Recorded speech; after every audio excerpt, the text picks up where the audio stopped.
Oh, now we're live. Yeah, I don't know why we weren't live before. Well, we're live now.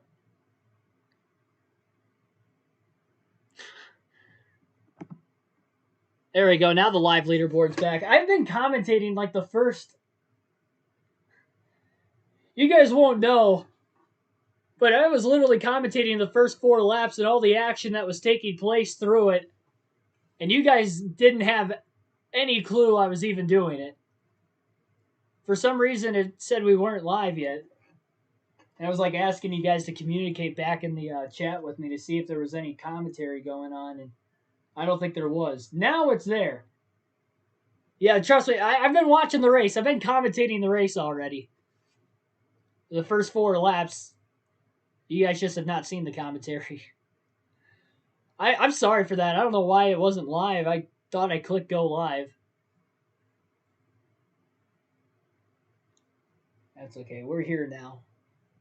Brad Keselowski has led the first 4 laps of the race. They're currently on lap 5 of 90. Just 20 laps in the opening stage. These guys will not have to pit for fuel in this opening stage. And look out for Kyle Larson because he is running down the 2 Penske Fords.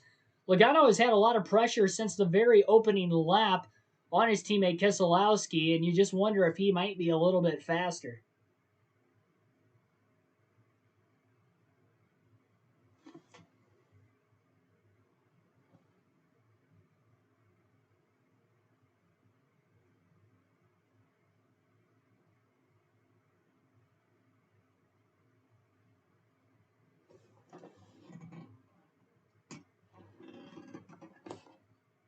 You guys are going to see like a million screens on the channel here real quick, but going to try to expand this just a little bit so you guys could see the leaderboard more clearly.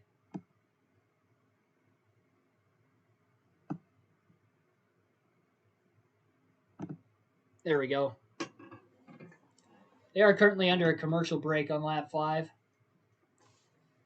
No side-by-side action with this commercial break at least, so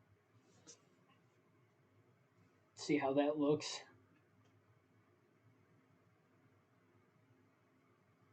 Yeah, there we go.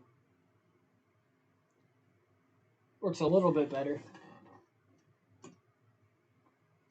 So you guys will be able to see the top 30 in the running order.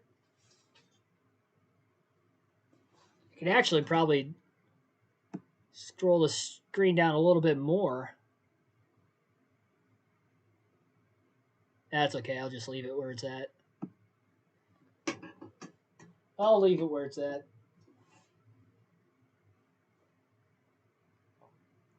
And again, if you're just tuning in, I had the live commentary going from the drop of the green flag. I got it going when they were on their pace laps, and for some reason the stream didn't go live, so I had to log back into it. And you guys missed the commentary portion from my side for the first 4 laps. So sorry for that. I don't know why it didn't go live when I clicked go live the first time, but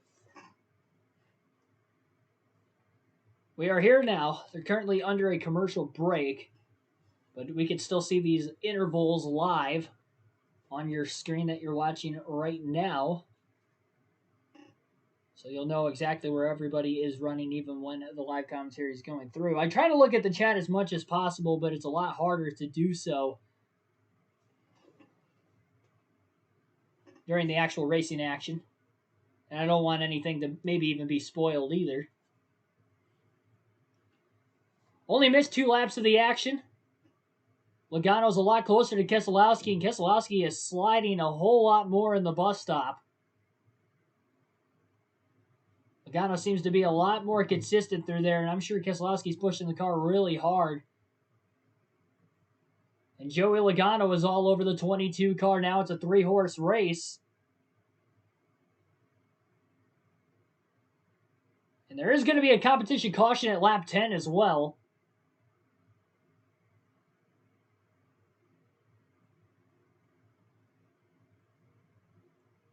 Competition yellow is due to there being no practice or qualifying. And after a 2-week break, I'm sure not being on the racetrack until the drop of the green flag today was itching at these drivers. There will be no more weeks off the final 14 races of the season. And yeah, Ryan Newman did go for a spin on lap 2 in turn 1. But they stayed caution-free. He was out of the way. At the rear of the field now because of it.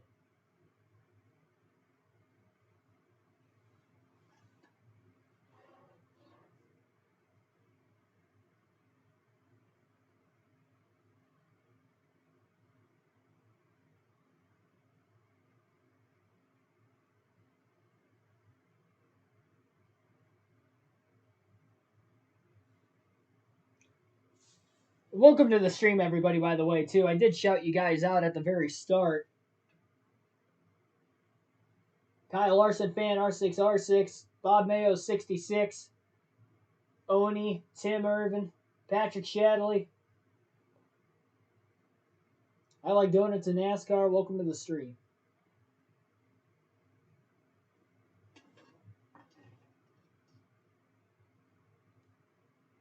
Competition yellow will wave in about a lap and a half.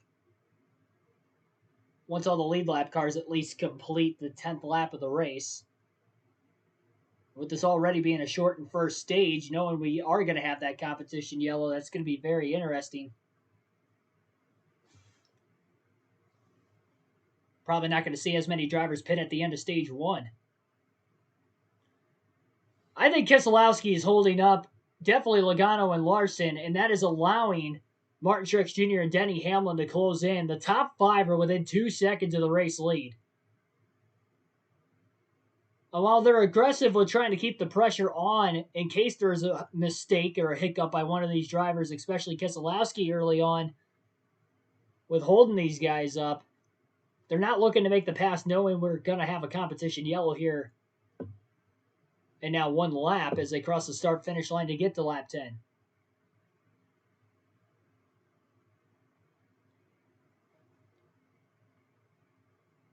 Keselowski locks the tires up in turn 1. A little bit of smoke coming out of the rear. Ryan Blaney all by himself at about 4 seconds off the race lead in 6th. He's 3 seconds behind Hamlin, but he's about 5 seconds ahead of Reddick in 7th.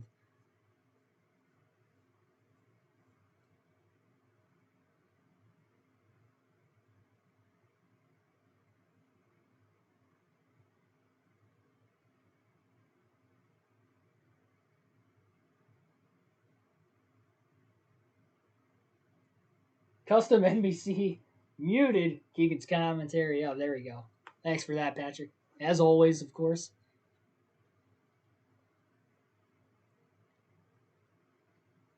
So 10 laps will be complete at the start-finish line. This time, Keselowski goes for a spin in turn 6.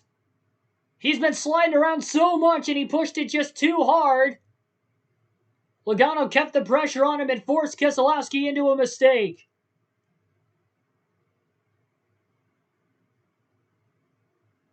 Competition yellow will now wave, and Keselowski falls back to 6th before regathering his race car.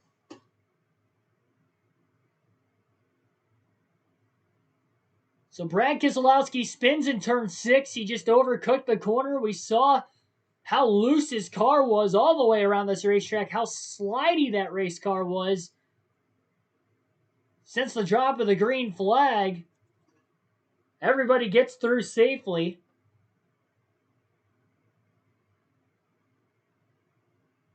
Logano never touched Keselowski. Keselowski just went around and wheel hopped it. So Logano will be the new leader at the competition caution with Kyle Larson 2nd, Denny Hamlin 4th, and Ryan Blaney rounding out the top 5. Keselowski filed himself in 6th, Tyler Reddick 7th, William Byron 8th, Kevin Harvick 9th, and Alex Bowman rounds out the top 10. Kyle Busch on the move after starting 20th is up to 11th.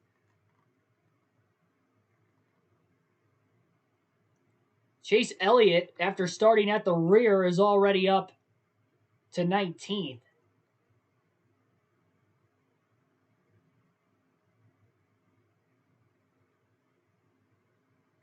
Logano did not make contact with Brad Keselowski. There was enough space there in between the two and the 22. It wasn't really even close to Logano making contact. He was all over his back bumper since the very start, was putting Keselowski maybe on his edge just with how much pressure he was putting on him, and Keselowski finally overcooked it and likely used too much of his tires up so early in this run. With no practice or qualifying, a lot of these cars are probably not set up exactly where they want to be. And Keselowski was definitely sliding around a lot more than everybody else inside the top 5 early and was kind of holding those guys up for quite some time.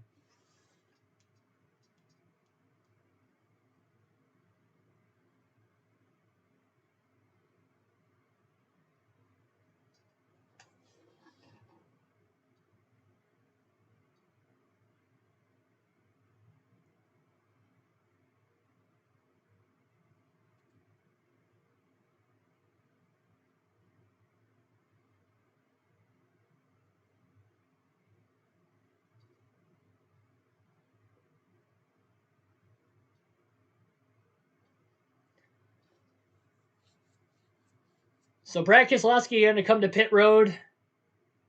Everybody else is going to stay out and keep their track position except for Kurt Busch just outside the top 10. He'll come in. Chase Elliott will come into the pits as well.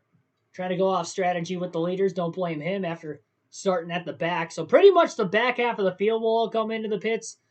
Very few cars come into the pits from in the top 15. So we'll see what 10-lap fresher tires is going to do. So we're already seeing some alternating strategies.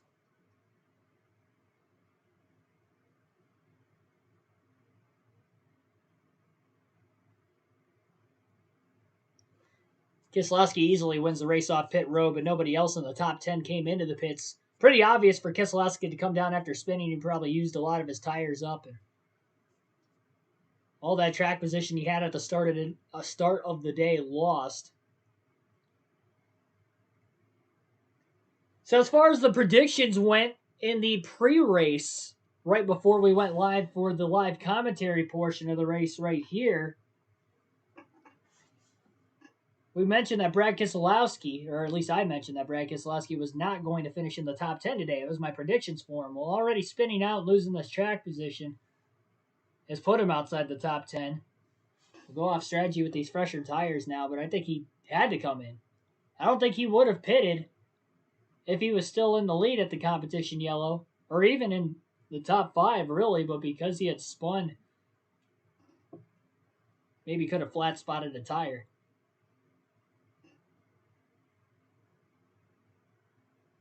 By the time they go green, they're only going to have about 7 laps left in stage number 1. And now it'll be interesting to see who's going to have a faster car between Joey Logano and Kyle Larson now that they'll be on the front row for the restart. Larson gained a spot on Blaney there in the opening lap and a half and closed in quickly on the 2 of Keselowski and the 22 of Joey Logano, but didn't really make a move or an aggressive enough move to try and get alongside of him.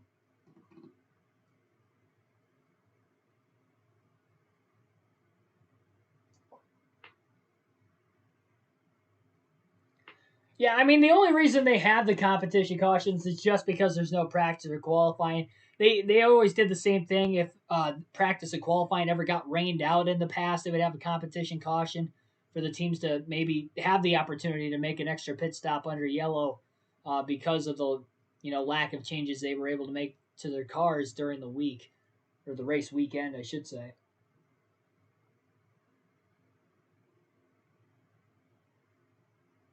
Larson will get aggressive on the restart. I think he'll overdrive the corner. I can see that happening. Maybe not this early in the race, but we saw Keselowski get over aggressive already while leading. Why don't they just practice to qualify again? I don't know. They say it's for COVID reasons, but what doesn't make any sense is that every IndyCar, Formula One, all these other series are practicing, they're qualifying like normal. And we are practicing and qualifying for the new tracks, and that's it. And it just doesn't make any sense to me that they could practice there, but they can't practice at any other. I don't know. It just doesn't make any sense to me either, Tim. Logano will elect the inside lane on the restart. Green flag back in the air at Watkins Glen. Truex going to try to drive it into turn one really deep. Larson in deep on the outside, holding Logano tight, not allowing Logano to get the drive off. Larson slides the tires off the exit of the corner, and Logano's clear into the S's. Huge block by Kyle Larson on Martin Truex Jr. Really chopped his nose off getting uphill into the S's, almost causing an accident. Blaney gets a little sideways now, trying to keep it off the 8 of Reddick. Big handful of his race car as he's able to regather it, still side by side into the bus stop. Reddick will slam on the brakes and get around Ryan Blaney. Blaney trying to cross him over now into the carousel in turn 5. Blaney back to the inside of Reddick, trying to battle back past him. That's a battle for 5th place. Reddick goes extra wide, making sure he clears the 12 car.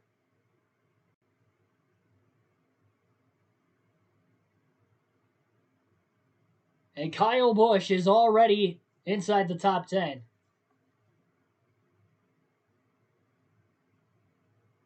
Byron now to the inside of Blaney in turn 7. Blaney almost in the wall off the exit of turn 7. So hard to run side by side on these corners at Watkins Glen. How high speed of a road course it is.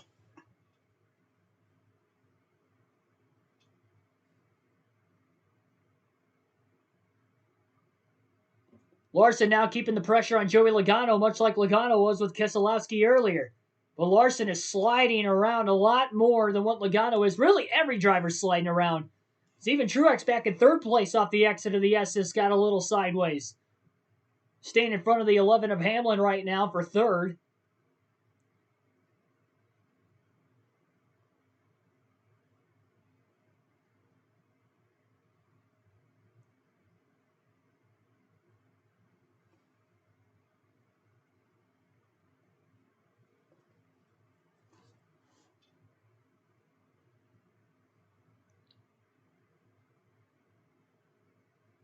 Larson looks like he's got a faster race car in turns 6 and 7, especially all over the back of Logano. Will he make the charge down into the hard 90-degree right-handed turn 1? He's going to look low, try to outbrake him. Not going to push too hard right now and stays in line behind the 22. He's going to stay behind him for the moment and just try to force Logano into a mistake.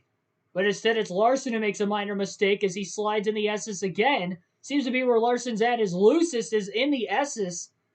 And Logano really gaps him by about 3 to 4 car lengths. Truex now is within about 2 car lengths of 2nd place.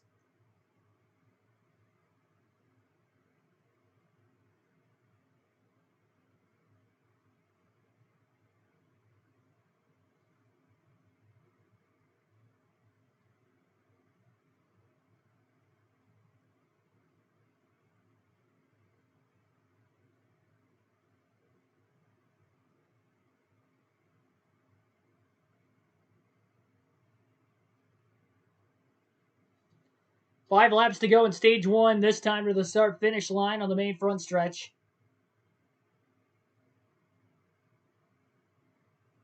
Joey Logano in 1st, Kyle Larson 2nd, Martin Truex Jr. 3rd, Denny Hamlin 4th, Tyler Reddick rounds out the top 5, Ryan Blaney 6th, William Byron 7th, Kyle Busch up to 8th, Kevin Harvick 9th, and Alex Bowman rounds out the top 10. DRG, welcome to the stream. Well, they already announced that they're going to have practice and qualifying again next year. So Larson, after losing time the lap before in the S's, gains time this time through the S's, got the car to stick a lot better, and he's back to within about 2 to 3 car lengths again of Joey Logano. Larson has a win on a road course this year at Sonoma, the only other road course he has laps on that we have now ran this season. In the Cup Series, that is.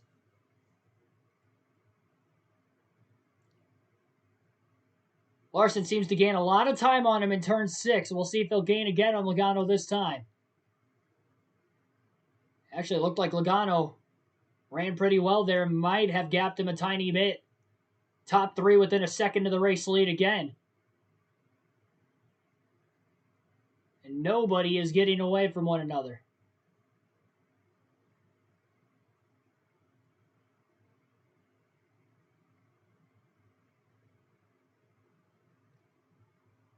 Keselowski on those fresher tires is going to get back around to Benedetto, who's on a little bit older tires right now.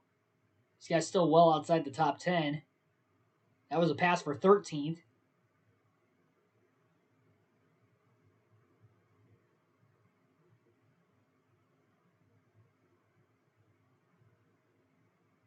Big hops off the curbing into the bus stop for Logano and Larson. Jarring both cars a little loose again, and Truex was the fastest of the three through the bus stop. Truex a tad bit wider, maybe trying to pull out a tiny bit more clean air in turn 5. Denny Hamlin's starting to lose the top 3 a little bit as they're starting to run a little bit quicker lap times.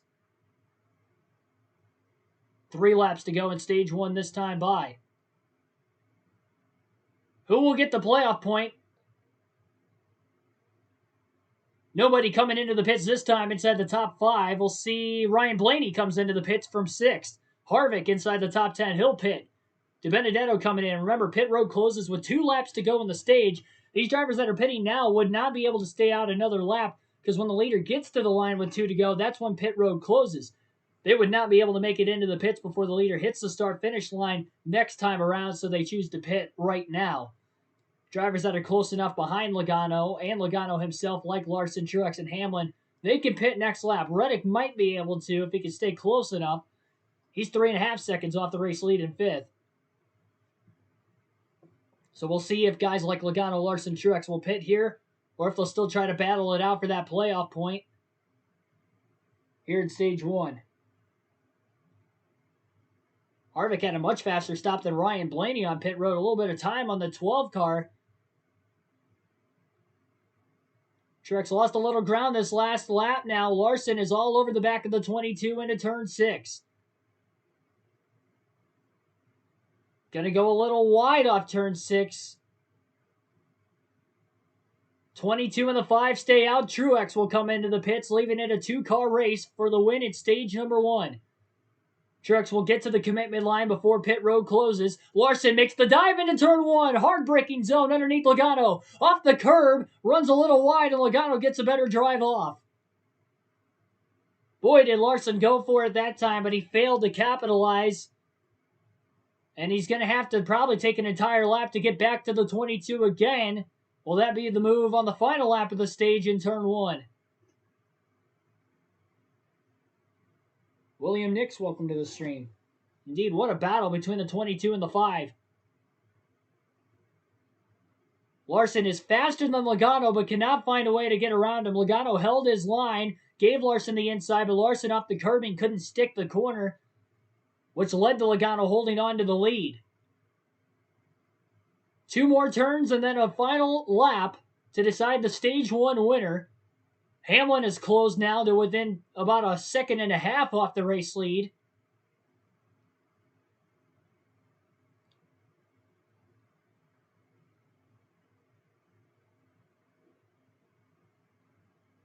Final lap of the stage for Joey Logano. Oh, and Keselowski spins again in turn 1 on that last lap. Eric Jones barely misses him. And now he's definitely going to have to pit during the stage break once again. So, second time Keselowski has spun in stage 1 all by himself alone. Once in turn 6 while leading, and now in turn 1. Larson struggling in the S's again this lap, and he can't close in on Logano the way he wants to. See how hard and aggressive he'll have to break into the bus stop to try and close on Logano to maybe have a chance in the last couple of corners. Logano hits his marks. Larson hits his marks. Hamlin falls away a little bit more again. Larson closes a little bit in the carousel in turn 5. He'll have 2 more turns to try and get around Logano. About a 3-car length difference into turn 6. Larson's been better in 6 more often than not. But he's just not close enough by the time they get into 7. Joey Logano rolls through turn 7 with ease in the clean air, and Joey Logano will win stage 1 at Watkins Glen. Playoff point for Logano. Kyle Larson second. Denny Hamlin third. Tyler Reddick fourth. William Byron rounds out the top 5 in stage 1. Sixth was Kyle Busch after coming from 20th starting position. Alex Bowman ends up finishing 7th in the stage. Chase Elliott up to 8th after starting at the rear. Austin Dillon 9th, and Eric Jones will round out the top 10. Keselowski spun twice. Ryan Newman spun once. 2 of those spins in turn 1, the other in turn 6, while Keselowski was leading. And outside of the competition yellow, no other cautions in the opening stage here today at Watkins Glen. 20 laps down, 70 to go as NBC goes to a commercial break.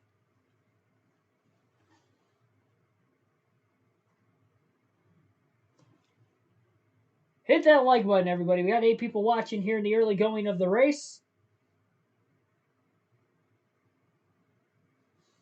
Reddick has looked pretty good so far. Gonna have to find a way to get that track position. If you can get to the lead, it's gonna be really hard to get around the leader today.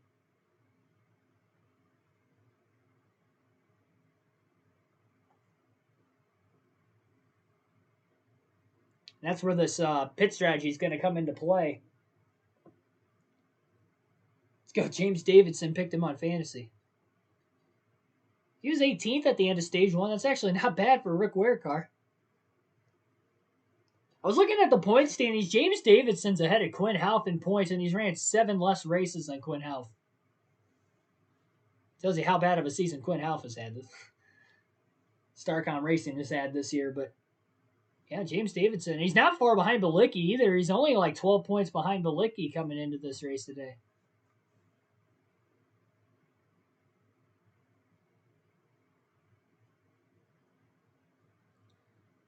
So everybody who has not pitted yet will likely pit during the stage break, I'd have to imagine.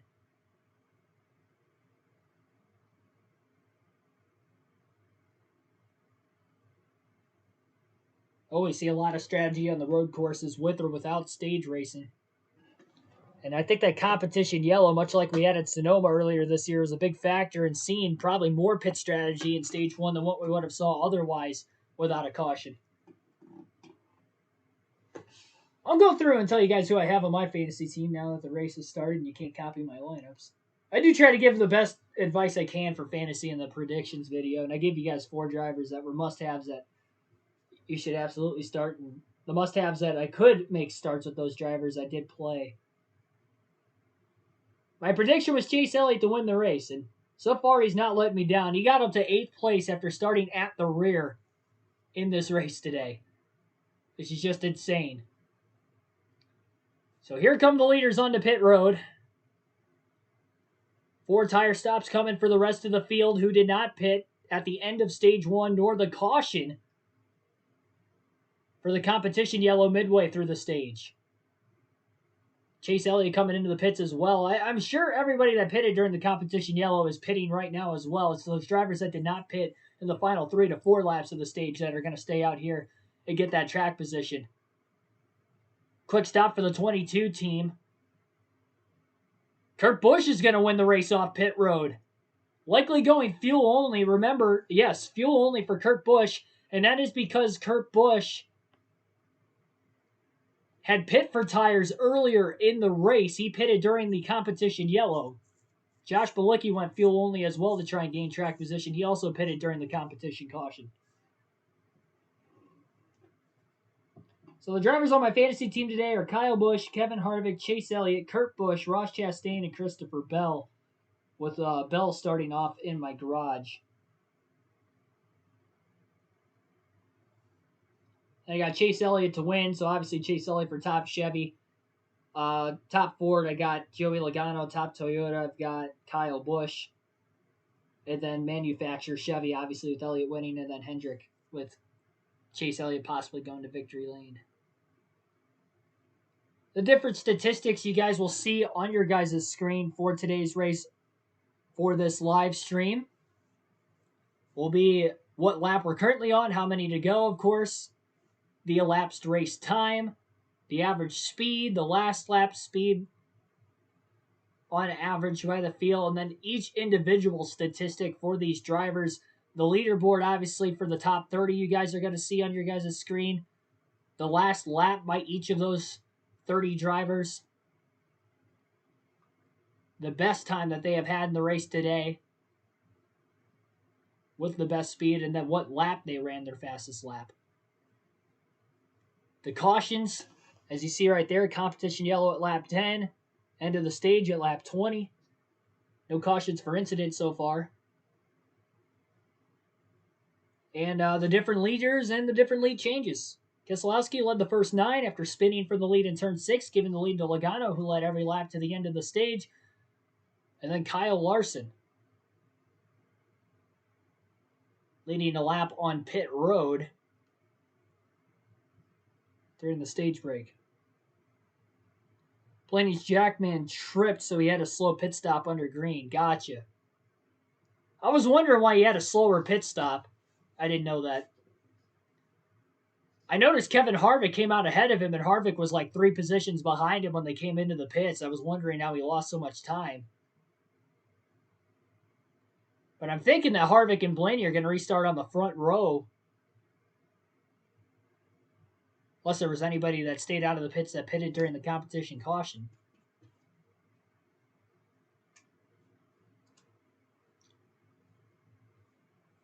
Nashville Street Course race. Coming up after the Watkins Glen race today. Not going to have live commentary for that one. I'll be busy, and actually I probably won't even get to see the race. Pace car pulling onto pit road. Green flag is about to wave. Ricky Stenhouse Jr., Martin Truex Jr. will be on the front row for the restart. Green flag back in the air. Oh, 3 wide into turn 1 as Briscoe goes to the inside. Truex on the outside as they split Stenhouse. Blaney gets into the back of the 47 car now as well. Truex gets the drive off the exit of turn 1, and Truex is going to get to the lead. What a restart from 3rd to 1st for Martin Truex Jr. Or sorry, from 2nd to 1st rather. Briscoe would have been in 3rd on the restart.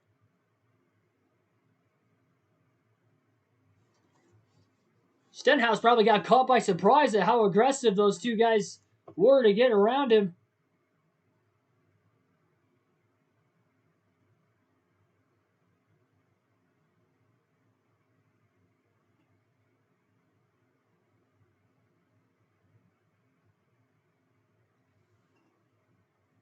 One of the must-haves in the fantasy predictions video earlier today was Martin Truex Jr.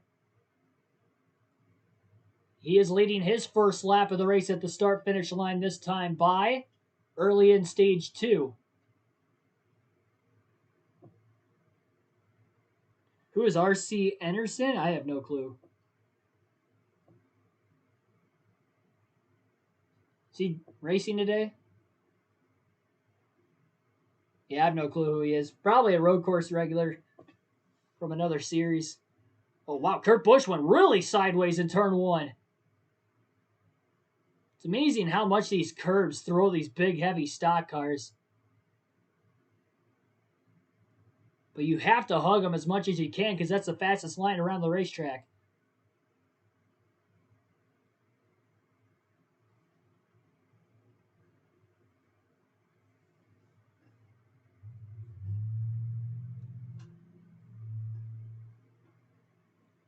Truex is out to almost a 1-second lead on Chase Briscoe.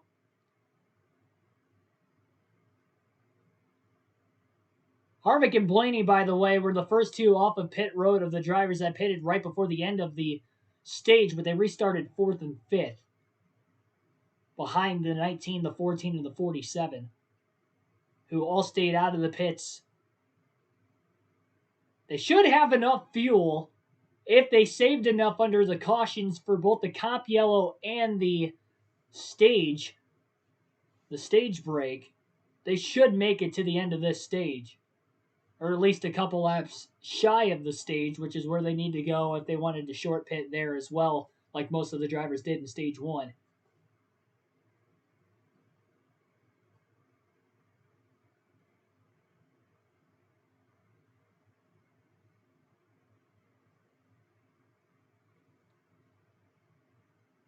till we get to the start of the final stage, you're not really going to be seeing the contenders for the race win really running up at the front with one another. With all the strategy going on, somebody goes around in the bus stop. Couldn't tell who it was. And we have a caution. Ryan Blaney goes for a spin.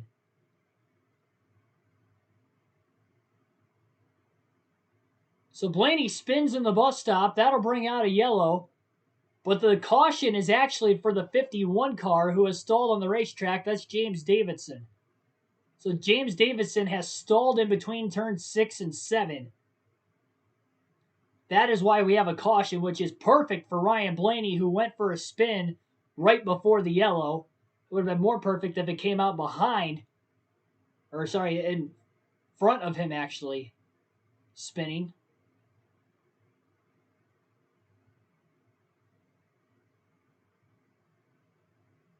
Blaney just overcooked it into the bus stop. Didn't even get to the curbing before the car started to slide. He couldn't catch it. And loses at least a dozen, if not more, positions by the time he got the car corrected back around. So an electrical and mechanical issue for James Davidson will bring out our first caution for incident today at lap 24. As a Ryan Blaney fan, I'm glad Davidson stalled on the track just for the sake that he got the caution he needed after spinning. So that's 2 Penske cars we've seen go for a spin today. Keselowski twice in turn 6, turn 1, and now Blaney in the bus stop. Ryan Newman went for a spin earlier as well, so all Fords have spun out. Only Fords have spun out, I should say. Not all the Fords.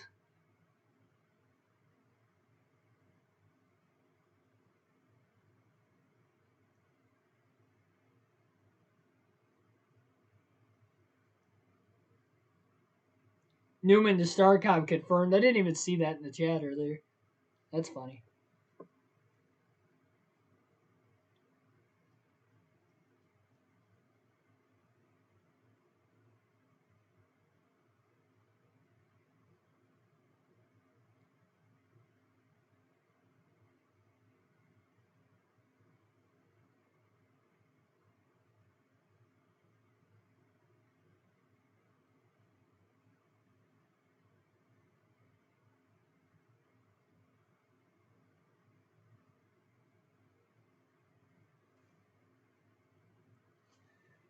Very true, R6. I think James Davidson's a really talented driver. I'd like to see him in decent equipment. He hasn't been in NASCAR long enough to like get top tier equipment, but if he could have like a B level equipment, you know, like equivalent to like a Chip Ganassi racing car or a Roush car, you know, something like that. Like I'd love to see James Davidson see what he can do in that kind of equipment. Especially on road courses, I think he could actually run really, really well. So this caution going to bunch the field back together again. As far as Joey Logano won stage 1, he is currently in 12th at the timing of that caution.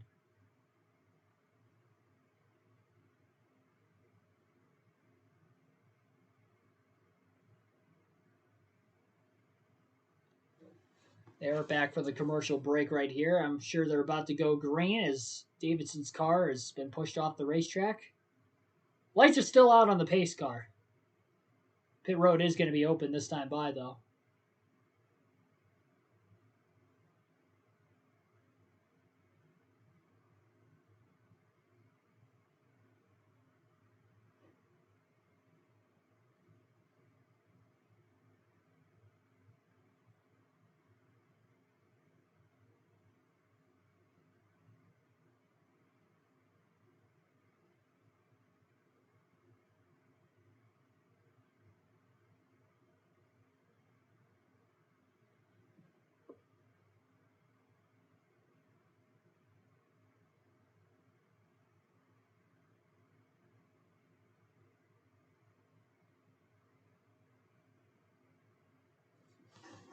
So according to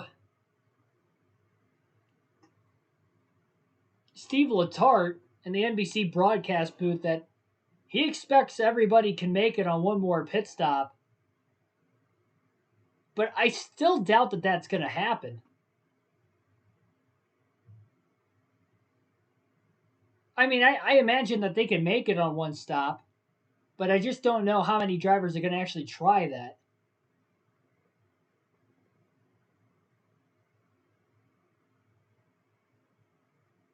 And the only reason I say that is because with the end of the stage coming, I just feel like guys are going to sacrifice stage points to get better track position on the restart. And then they would still have to pit one more time after that. I don't know if that many drivers are going to want to make a green flag pit stop super early in stage 3.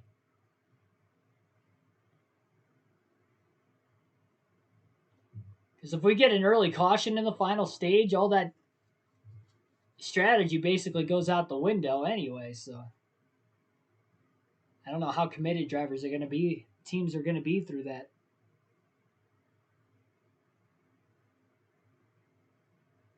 All equipment should be the same as class racing and the others in other series. I see what you're saying there, Tim, but I mean that's kind of like what NASCAR was built on, though, and this and racing in general, really. Because I mean, even look at like Formula One. I mean, the tiers between manufacturers and teams and how different it is from one to the other. It's just it gives the teams themselves like it puts everything in the driver's hands when you have an equal chassis. Trust me, like SRX for instance, everything is in the driver's hands, nothing but.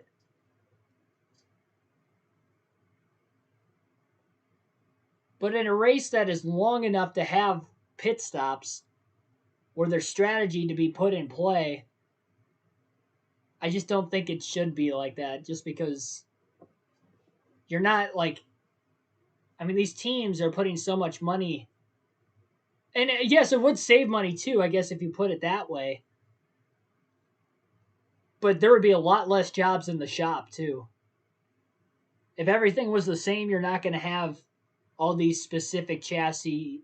Well, not so much chassis anymore with the next gen car coming out, but specific engine builders and everything like that. Like, there's just not going to be as much need for those people anymore. It's going to cut jobs.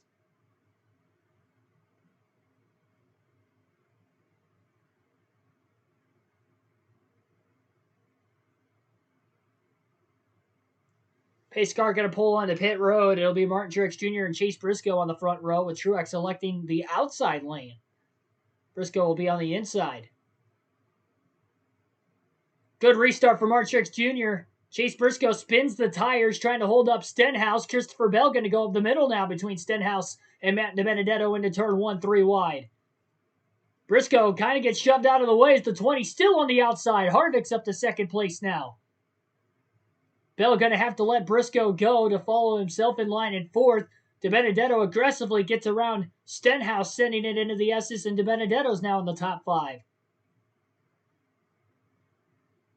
Briscoe had a very terrible restart on the front row, completely spinning the tires and stacking up the entire inside lane behind him.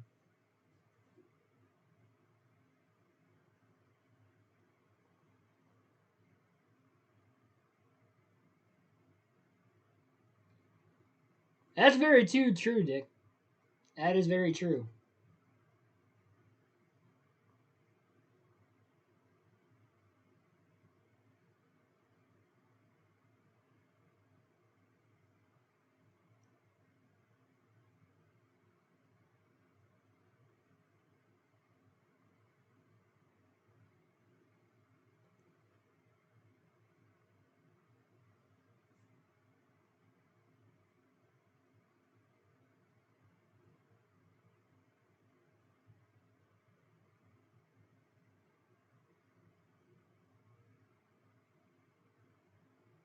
Oh, contact! Getting into the S's between Eric. Sorry. Thinking of NASCAR heat there. Between Chase Briscoe and the 20 of Christopher Bell.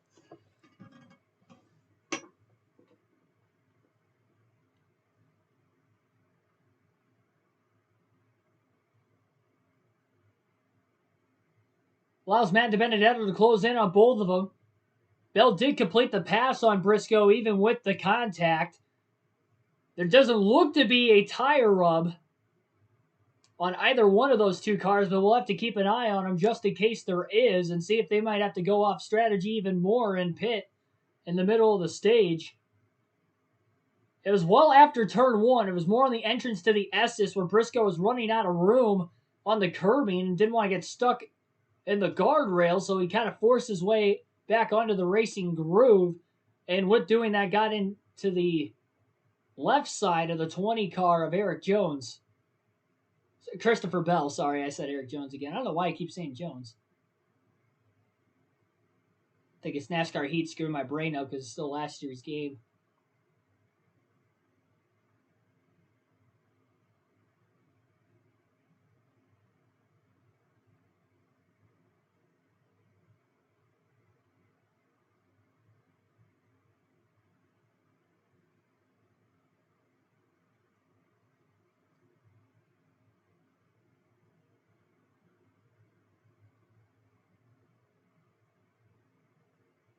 Martin Truex Jr. is pulled to a 2-second lead over Kevin Harvick. Harvick was under pressure, though, from Christopher Bell, and Bell got around him through the bus stop and is quickly pulling away now from the 4. We've seen Bell finish runner-up, and not just, well, he finished runner-up at Road America, but he also has a win this season on a road course at the Daytona road course at the beginning of the season. Bell up to second place, trying to run down his teammate Martin Truex Jr. at 2.2 seconds off the lead. 10 laps to go in stage 2. Already a third of the way through the race here today.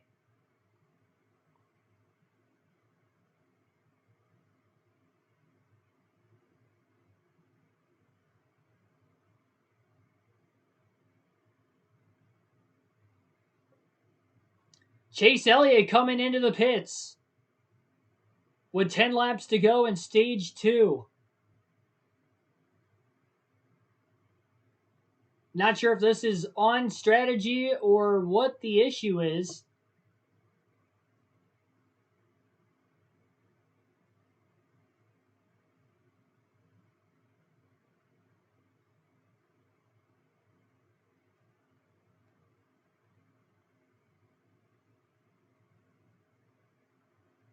So Chase Elliott had flat spotted his tires is the issue and why he is coming to pit road.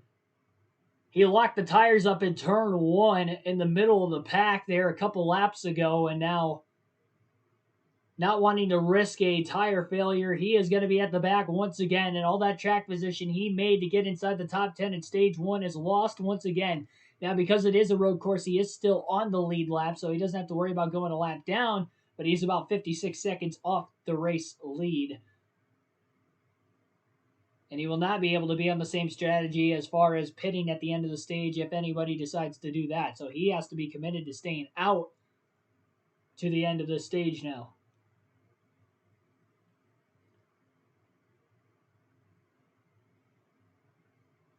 It's amazing what strategies you can have going into a race and how many times you have to change it throughout the course of the race if you can't stick to it, if you have an issue like Elliott did right there. But that was an issue he had forced on himself, just overcooked it too hard into turn 1. Kyle Busch making a pass on Bubba Wallace for position. They're just outside the top 10 right now.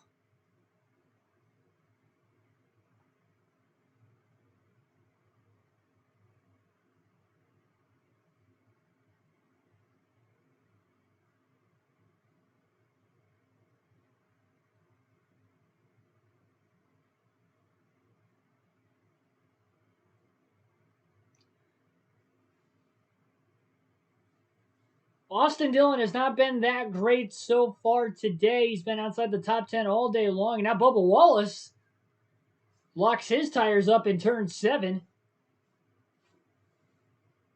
I'll have to see if he comes to pit road anytime soon with maybe a flat spotted tire.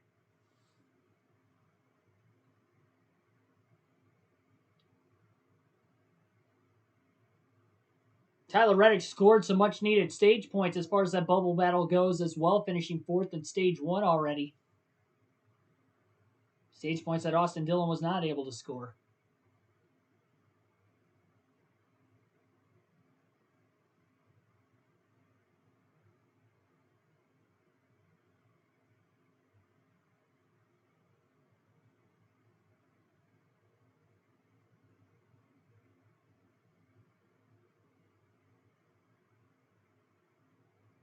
Oh, Dillon getting aggressive, and he gets into the right rear of Ryan Newman in turn 5.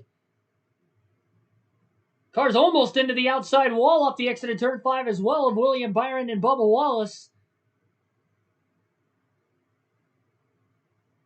And Newman going to pay Dillon back a little bit. Nearly getting into the back bumper of him in turn 6. Byron did make a pass on Wallace. Wallace going to put the pressure back on down into turn 1 on William Byron. A little NASCAR nonstop right now, so we'll keep the live commentary part of things going as Martin Truex Jr. continues to lead over teammate Christopher Bell with 7 laps to go already in stage 2. Dark Crypto, welcome to the stream.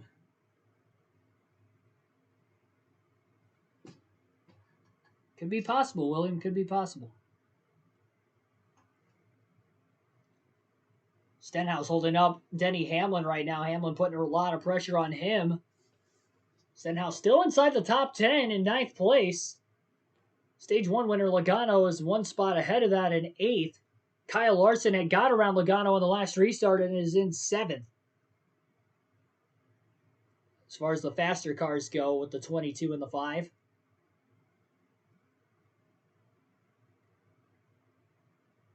Stenhouse going to make Hamlin try to pass him on the outside in turn 7, allowing Hamlin to maybe get a little bit better drive off because of it. Denny barely keeps it off the outside wall and clears Ricky Stenhouse Jr. now for 9th place. Kyle Busch going to try to get into turn 1 heavily, hugging the curbing underneath Cole Custer for position. That's a battle for 10th place. Clear before getting into the S's there for Kyle Busch.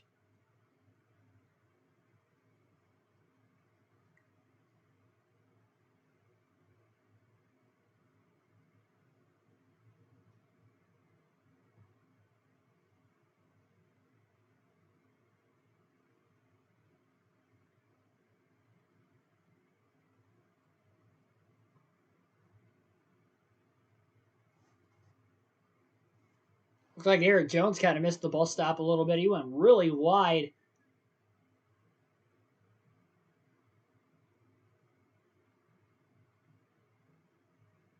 Oh, wow. Kyle Busch had a big moment in the S's. Didn't even see that. So the replay during the nonstop screen. Still was able to stay in front of Custer, who he had passed just before getting into the S's. Maybe pushed it a little too hard trying to clear him, and that's what led to him getting a little sideways.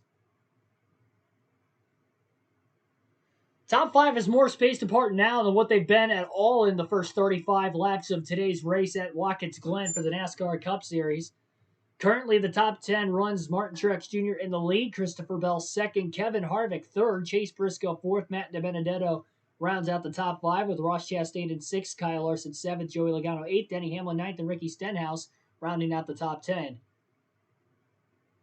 Major things have happened on the racetrack so far. As far as stage 2 goes, Chase Elliott had flat spotted his tires midway through the stage, causing him to have to pit. He is now well off the rest of the strategy from the rest of the field. Will not be able to pit at the end of the stage if he wants because he has already pitted and would lose a lap if he decided to pit again before the end of the stage. So in the final 5 laps, he is currently running outside the top 30.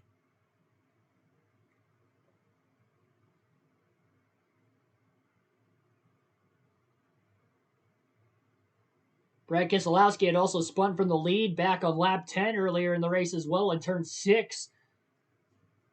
Losing the lead and then spinning again in turn 1 towards the end of the stage. So it has been a rough go for the pole sitter so far today.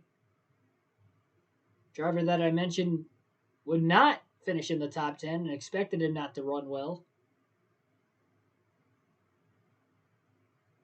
There you go, Dark Crypto. That's how you do it. That is how you do it.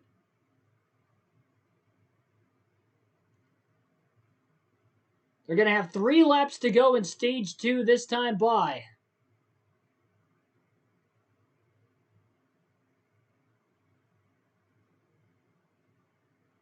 Christopher Bell has closed that gap on Martin Truex Jr. recently. It's down to a 1.6 second deficit when Bell first passed Kevin Harvick for second place, it was about a 2.2 second difference.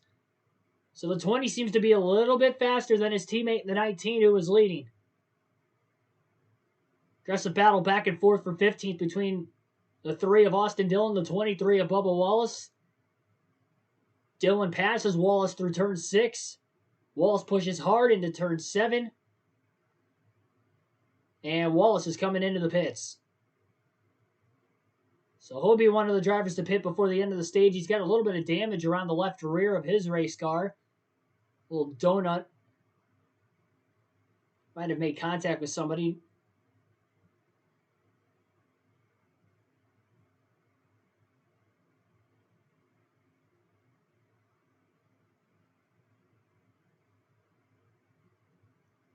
Christopher Bell must have had a big slide that last lap because he's now 2.5 seconds off the race leader again.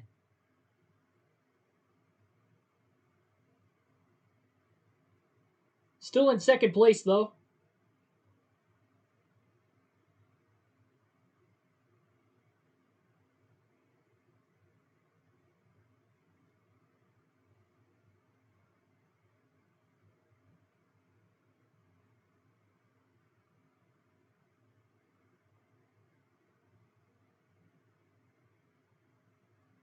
Logano had a big moment last lap through the bus stop as well, sliding around much like Ryan Blaney did, but he kept the car from completely spinning out.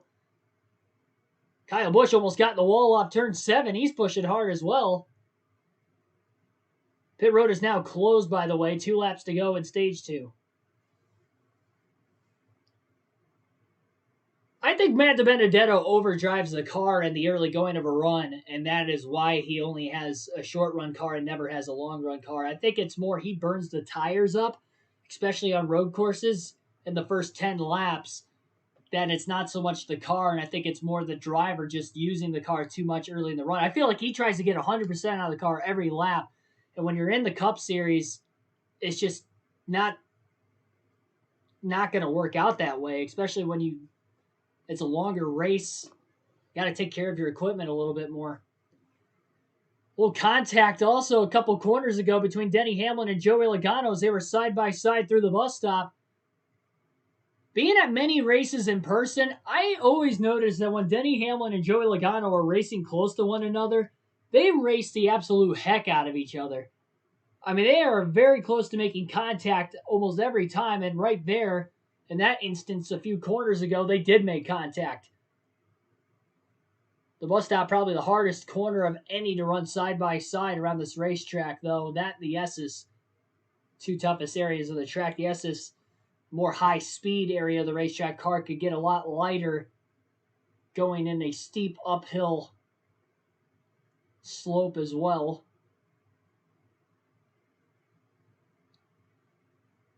Bell might be backing out a little bit more, saving his stuff, and Wyatt Truex has gotten away over the last couple of laps. Bell's got a pretty big gap back to Harvick in third, so knew he wasn't going to catch Truex. He's going to let him go. 2 more turns for Martin Truex Jr. to getting the Stage 2 win, and another playoff point to add to his total this season.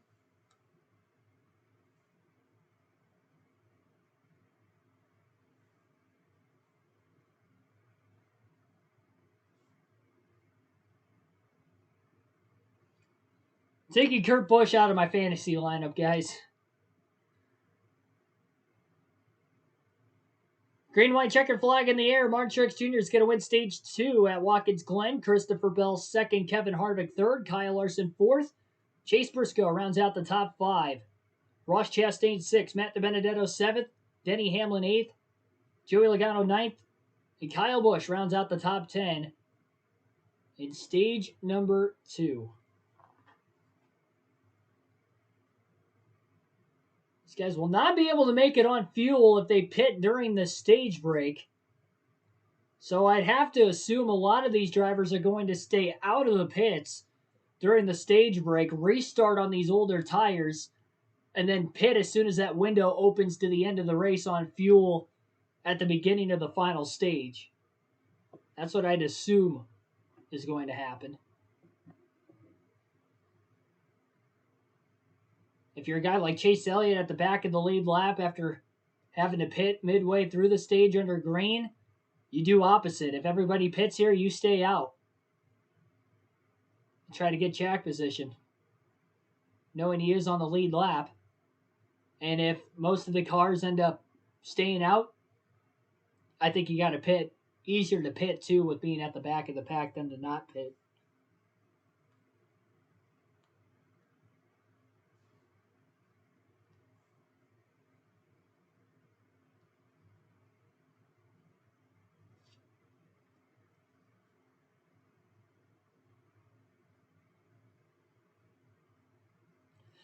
I think Larson is going to pull a Harvick. It's just when you think he'll win the championship, will blow it. Why do you say a Harvick? Did Harvick do that? Oh, you're talking about when he never mind. You're talking about when he missed the championship 4 last year.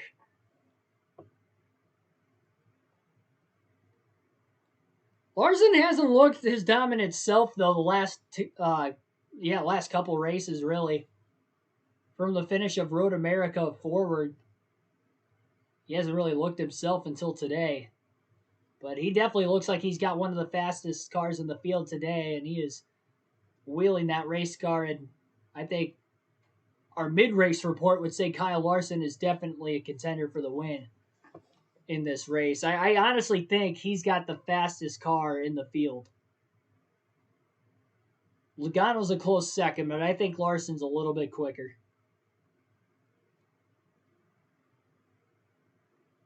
He's just got to get to the lead now. Truex has a fast car too, though. Truex is right there with Larson. I'd say Truex probably has a faster car than Logano also.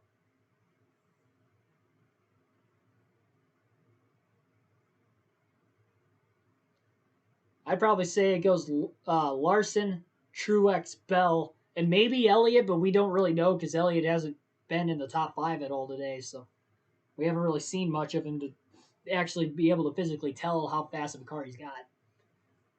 How good of a handling car.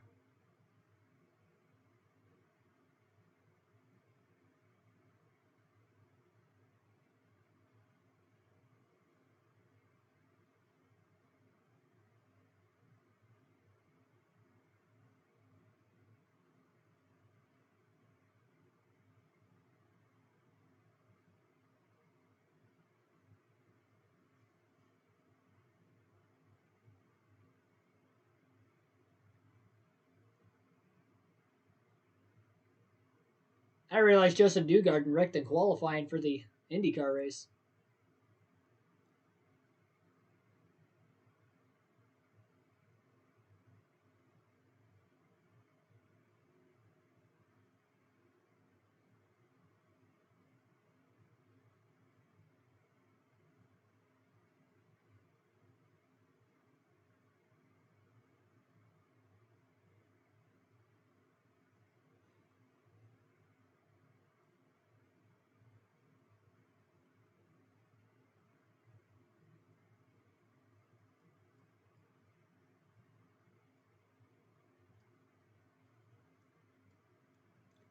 Pit road is going to be open this time by for crews to come to pit road if they do so choose. Be interested to see what the strategy is going to play out here. Who's going to come in, who isn't.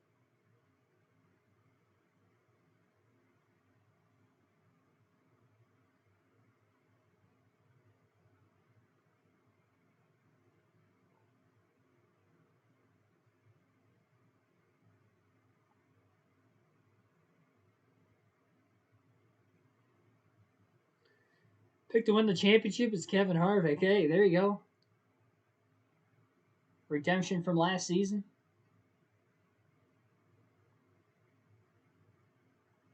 He looked pretty fast in New Hampshire, and he's running well today at Watkins Glen. 3rd place at the end of the 2nd stage. Denny Hamlin going to come into the pits. Stenhouse going to come in as well. Custer, Reddick, Bowman, Kurt Busch. Hamlin, the only driver inside the top 10 to come on to pit road during the stage 2 break.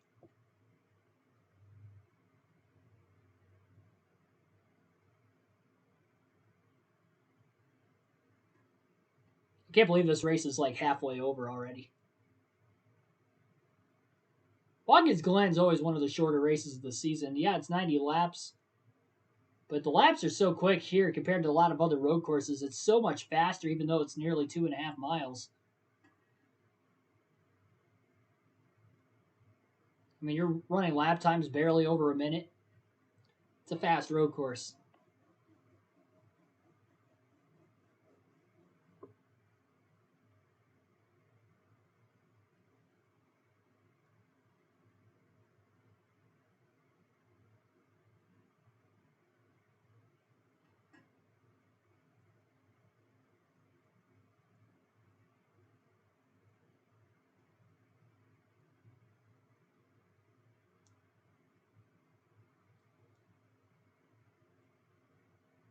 It's interesting looking at the fastest laps ran in this race today. Of the drivers inside the top 10, the only drivers who ran their fastest lap at the beginning of the race were Kyle Busch on lap 5 and Kyle Larson at lap 4. Logano also at lap 14 in stage 1 ran his fastest, but he had the clean air in the lead at the time, so I'm sure that helped with his fastest lap at that point. But everybody else in the top 10, their fastest laps came from that last restart on.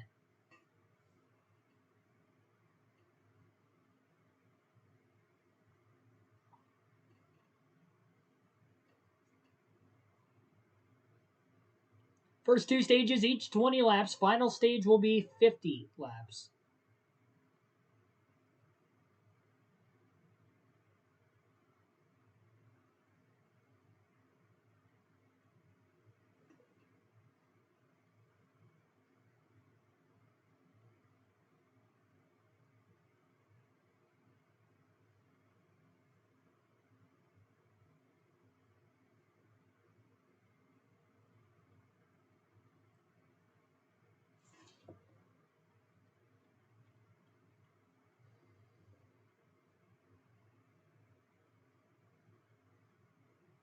I think Kyle Busch is definitely one. I think Larson and Kyle Busch are the two championship favorites right now.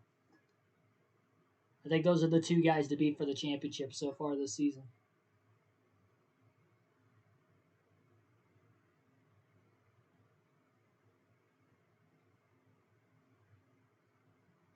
That'd be pretty cool. We get down to Phoenix at the end of the season. We see the Kyle and Kyle show before the championship in the Cup Series. That's going to be an epic battle.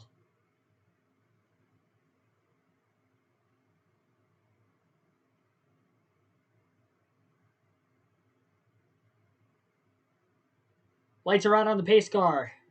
Pulled to pit road, leaving Martin Truex Jr. and Christopher Bell on the front row for the restart with Kevin Harvick and Kyle Larson in row 2. Row 3 will be Chase Briscoe and Ross Chastain. Green flag back in the air. Truex nails the restart on the inside. He's been on the outside for the last couple of restarts, but elected the inside this time. 3 wide further back between Kyle Busch, Matt DiBenedetto, and Joey Logano. Oh, contact now between Larson and Chastain off the exit of turn 1. Larson barrels it in. Finally clearing him in the middle of the S's for 4th place. Great save by Ross Chastain to keep that car from spinning in front of a huge line of cars. Big block by Logano on Joey Logano now down the long straightaway before the high braking zone into the bus stop. Larson pulls the pressure back on Harvick for 3rd place again. Larson's got a fast car. He's looking to catch the JGR Toyotas running 1-2.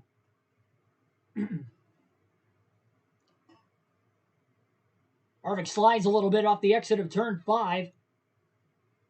Larson had a little bit more grip there trying to get the run.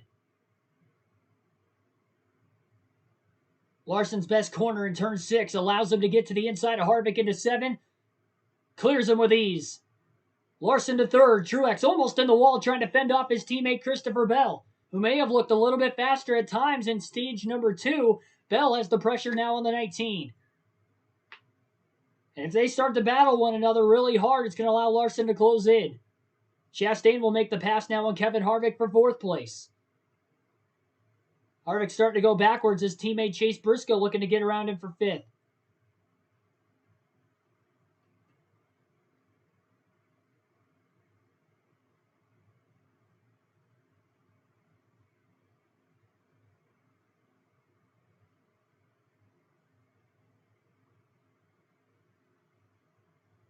We saw how much pressure was put on Keselowski early in the race from his teammate Joey Logano and forced him into a major mistake in turn 6, allowing Logano to get to the lead.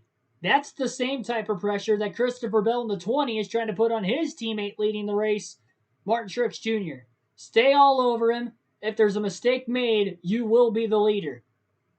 Still one pit stop away from the finish. You're not looking to really get around him and force the issue right now, but you're looking to stay behind him and keep that pressure on and really try to keep Larson behind you at the same time as well, because Larson is closing in on the top 2 fast.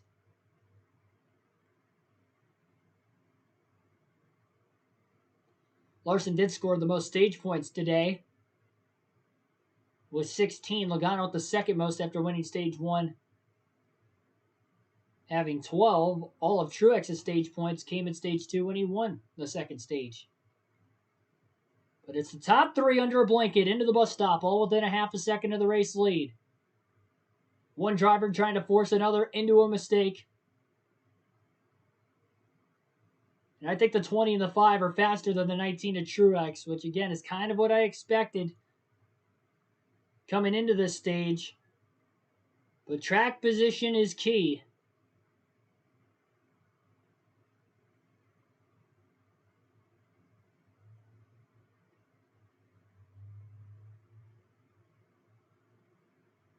We are halfway, in fact, just past halfway now at the start-finish line. 44 laps to go at Watkins Glen. Bell trying to get a draft down this long straightaway. Downhill into the hard 90, right-handed turn in turn 1. Not going to look to pull out, make the pass yet. He stays right behind Truex. Because if Bell tries to make a pass and he fails to do so, Larson will nab that second spot away. And you want to keep the team control up there, keeping the Joe Gibbs cars 1-2 and keeping the Hendrick car in third as much as you possibly can until it gets down into the latter going of this race in the closing laps when you're trying to push to get the win. Still just a tad too early for it, even though we're in the final stage.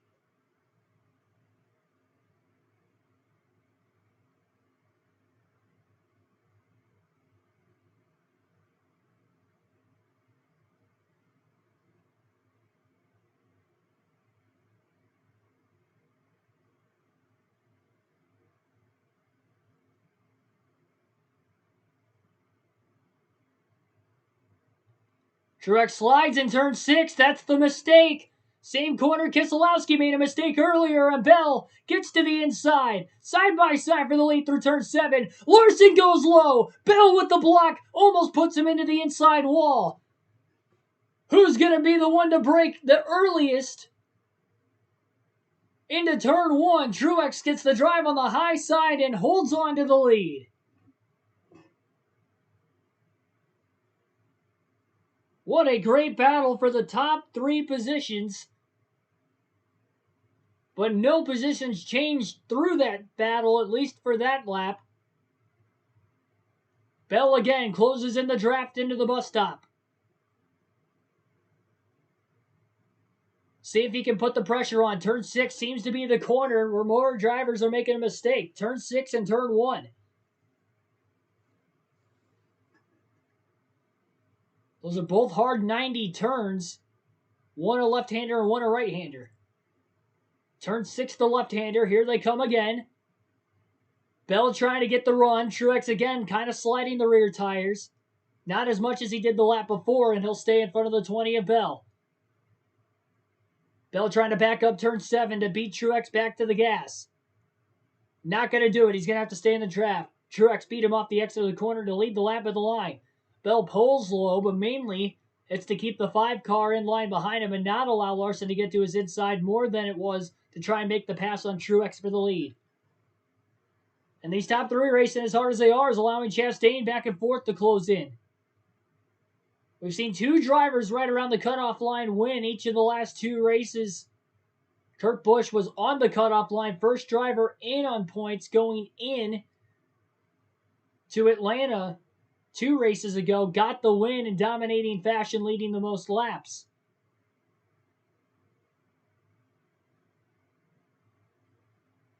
in close dominating fashion, I should say. Then we saw Eric Almirola, who currently sits 23rd in the point standings, win at New Hampshire, locking himself into the playoffs. Chastain comes in a must-win situation, much like Almirola has been for most of the year.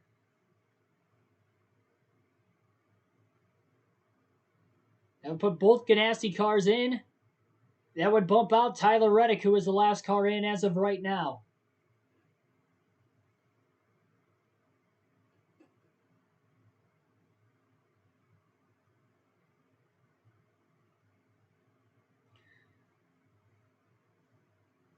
I'd say Chastain's got the capability to run better than Bowman and Byron, but he doesn't have the experience in the equipment, and he does overdrive the car a lot, much like Larson did at the beginning of his career. So that's kind of like what I see out of Chastain. I think if he can hone everything in, I think he can be a better driver than Byron and Bowman. I'd say Bowman is probably the best of those three drivers right now. I mean, he's got 3 wins this season. And yes, I know 2 of those kind of fell into his lap. Well, really, all 3 of them kind of fell into his lap, but he put himself in that position, running second in each of those races to get himself into that position.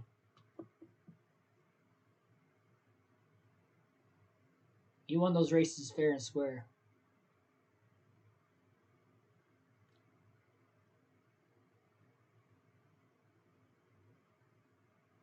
But all 3 of them show some inconsistencies, though. I will say that. That is definitely a comparison within those 3. So after Truex almost lost the lead, he's gapped Christopher Bell once again to about 3 or 4 car lengths into turn 1 now. 40 laps to go at the Glen.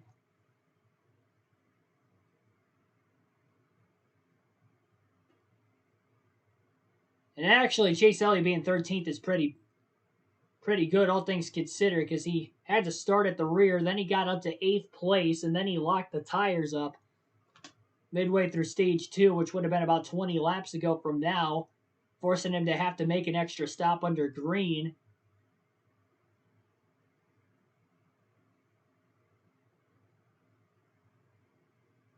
Still a 1 pit stop race to the end as well.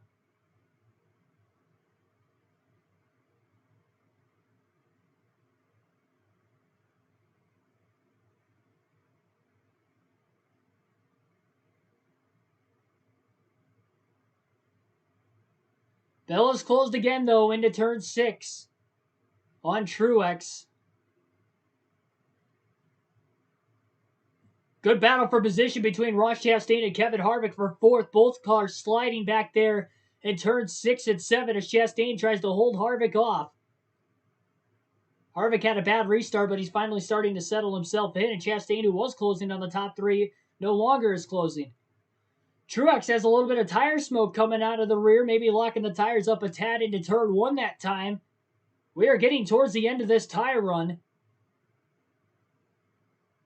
Probably another reason why you're seeing a lot more slipping and sliding going on with the top 3 pushing hard.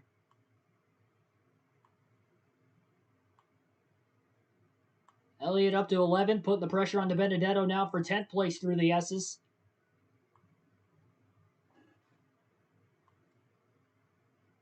The only caution we've had for incidents so far was when James Davison stalled on the racetrack early in stage 2. The only restart we had since then would have been the stage 2 break for Elliott after having to pit that extra time in stage number 2. Elliott was my pick to win today's race.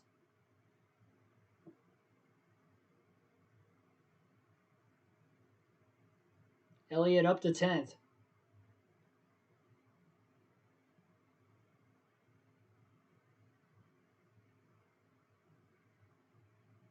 These fans are getting put onto a great show at Watkins Glen here today. It's been a great race from the start up until now, and it is flying by with less than 40 to go. And this race started less than an hour and a half ago.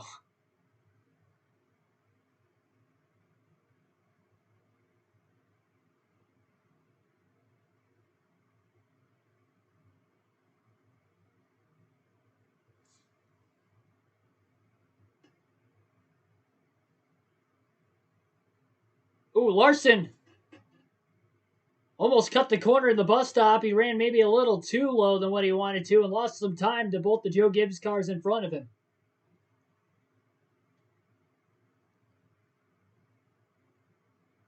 Bell beats Truex back to the gas in turn 5. Has the run in the draft now into 6. Trying to outbreak him there as he has through most of the run. He does. Closes in. Bell looks low into turn 7. Underneath Truex for the race lead, but Truex gets the drive off the corner and fends him off again. And around goes Erik Jones back in the pack.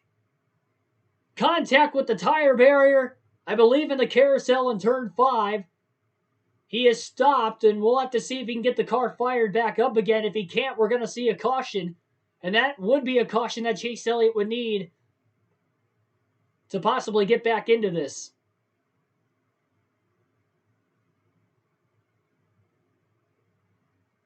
Not sure if Erik Jones is still stopped on the track or not. Crew chiefs have to be telling Christopher Bell to go, and Erik Jones is now rolling.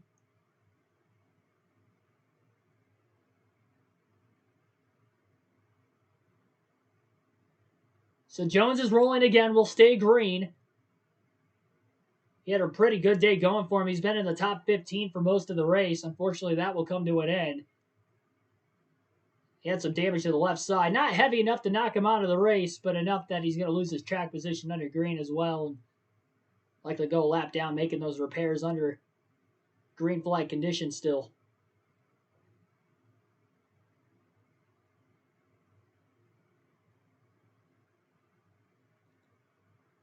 Larson and Bell both close on Truex again through turns 6 and 7.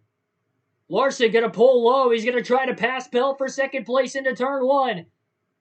Off the curbing, and he turns Bell. Kyle Larson turns Christopher Bell in turn 1. He hit the curbing up the track into Bell. He went after running side by side into that hard 90-degree corner. Bell has to get corrected and falls easily outside the top 10.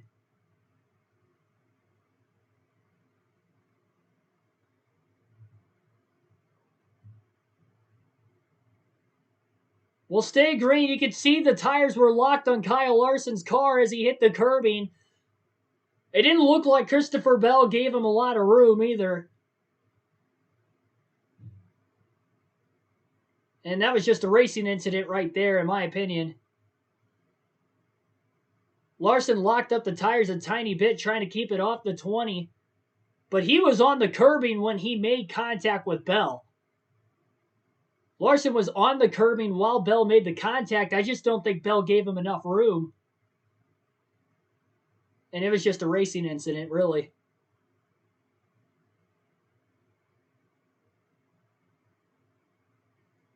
With that contact, it allowed Truex to get out to about a 1-second lead.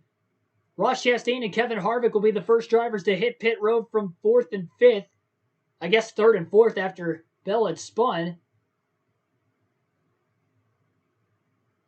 Nobody else this lap pitting, so the fuel window is likely open to the end. Almirola also came into the pits. And no, the Penske cars go wide.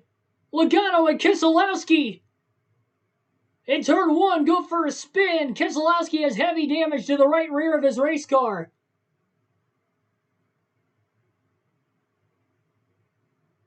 Keselowski spins for the 3rd time. He locked it up in turn 1, backed it into his teammate Logano, and that caused the damage on the right rear of the 2 of Keselowski, who got the worst of the contact.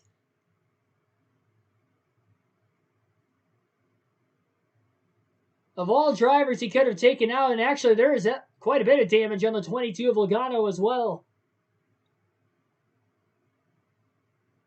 Logano, just an innocent bystander. Keselowski coming in hot. Cleans him out. And what a rough day for Keselowski. Briscoe de Benedetto coming into the pits. Blaney with a huge slide off turn 7, trying to hold Bell behind him. Surprised after Bell had spun that he has not pit yet. And that will take both Logano and Keselowski out of contention of winning this race.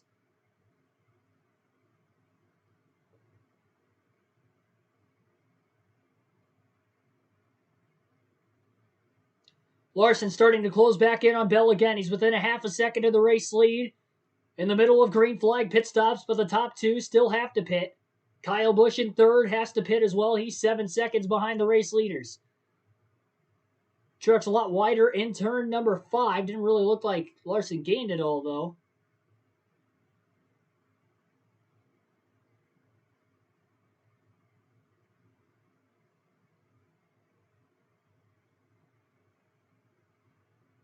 Truex, Larson both coming into the pits. Larson alongside Truex coming on in, trying to outbreak him and gain as much time as possible.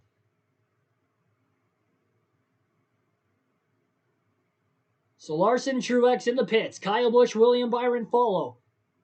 Denny Hamlin to the race lead. Chase Elliott in second. They'll both stay out.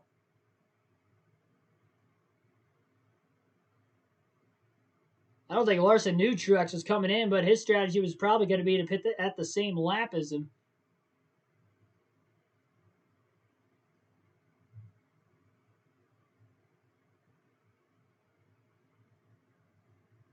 Larson is going to beat Truex off of pit road.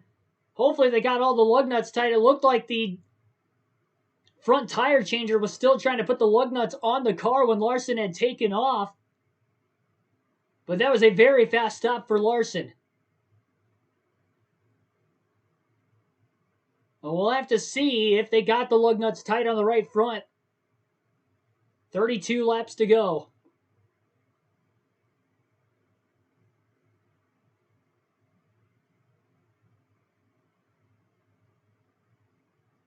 Told you guys not to start Keselowski in the fantasy team today. He's spun 3 times now. We're not even 60 laps in yet.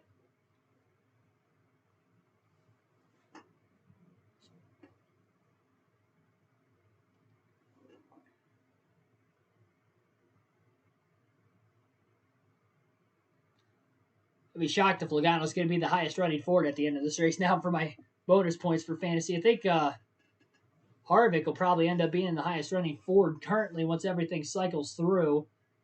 Still waiting on most of the field to pit. A lot of the leaders who were originally in the top 10 have already pit. Everybody else staying out maybe to hope for a caution. Ryan Blaney is on pit road as we speak, making his 4-tire pit stop as NBC goes on the side-by-side coverage now. Alex Bowman also on pit road in the 48. Denny Hamlin is the race leader with Chase Elliott right on his back bumper off of turn 5. Elliott got a lot better drive, and he's going to likely try to make the pass into turn 6. So look low underneath Denny Hamlin, side by side in turn 6. Hamlin fends him off. Now into turn 7. Neither of the two come to pit road. They still battle for the lead to lap 60.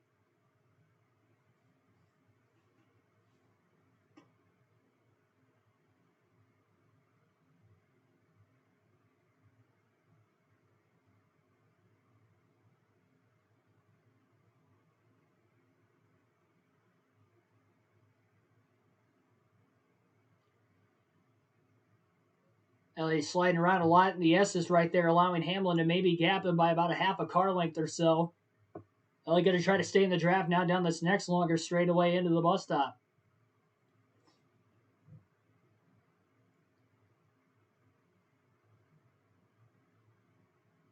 Drivers that still have to pit would include the top 9 of Denny Hamlin, Chase Elliott, Kurt Busch, Tyler Reddick, Ricky Stenhouse Jr., Daniel Suarez, Cole Custer, Corey LaJoie, and Justin Haley all have to hit pit road.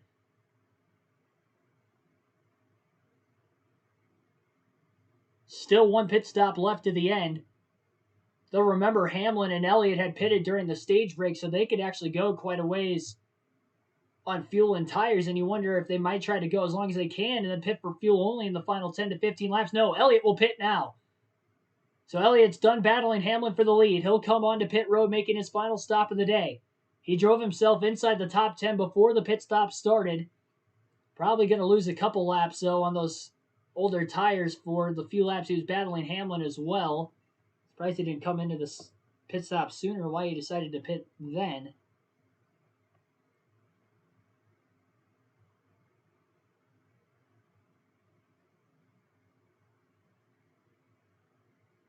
Four-tire stop for Elliott. This picture's been one of the fastest all season as well. I'll give credit to the Hendrick guys. Bowman, Elliott, and Larson's pick crew seems to be on it like every week. I feel like Byron's got the worst pick crew of the 4 Hendrick cars.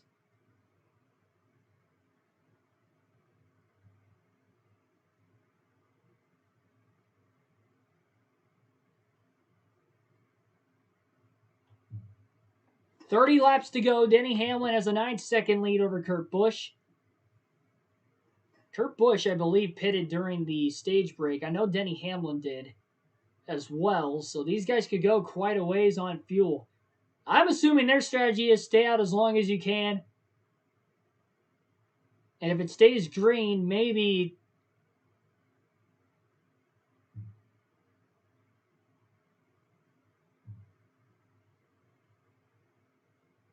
Yeah, Hamlin's only 24 seconds ahead of Larson. There's no way he's going to get down that long pit road, even fuel only to cycle out ahead of him. So, looks like Kyle Larson will have the eventual race lead when everything cycles through, barring an issue for the 5.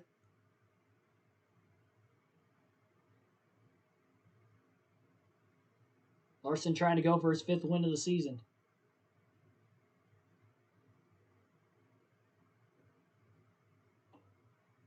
It's like Tim got saved. His fantasy team saved the day. Battle is not done, though, between Larson and Truex. Truex is only 1 second behind Larson. There's a lot of traffic in front of him right now, with Larson passing these slower cars that still have to pit. They just passed Justin Haley and now working on Corey LaJoie in the 7.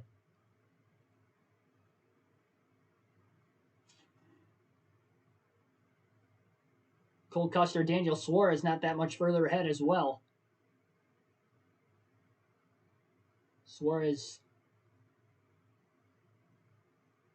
is actually battling pretty hard right now with Cole Custer. They're right underneath one another.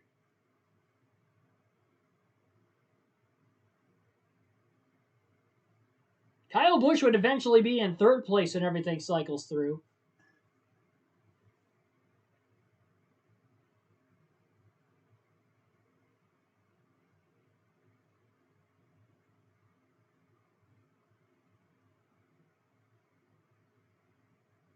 Really like that Snickers paint scheme for Kyle Busch. It's kind of basic, but it works.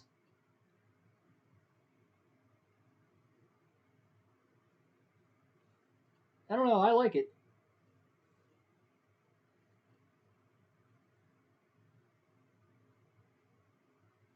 Oh, here we go. 3 wide into the bus stop. Kyle Busch with an aggressive move to get around the 52 and the 77. Both the lap cars ahead of him. Haley's actually on the lead lap. And now the race leader, Denny Hamlin, is on pit road.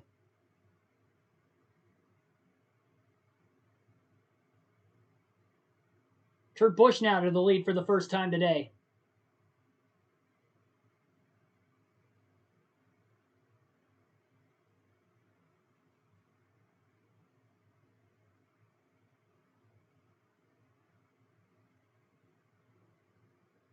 I don't think Hamlin's the only driver that's loose today. I feel like there's a lot of drivers slipping and sliding around this track.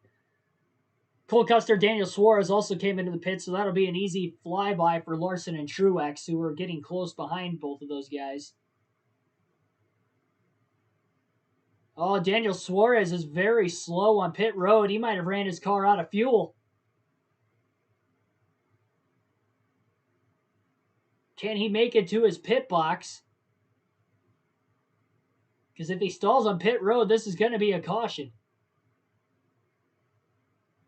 We've seen transmission issues for Daniel Suarez on road courses this season, most recently at Road America, and he also had an issue at COTA earlier this season as well.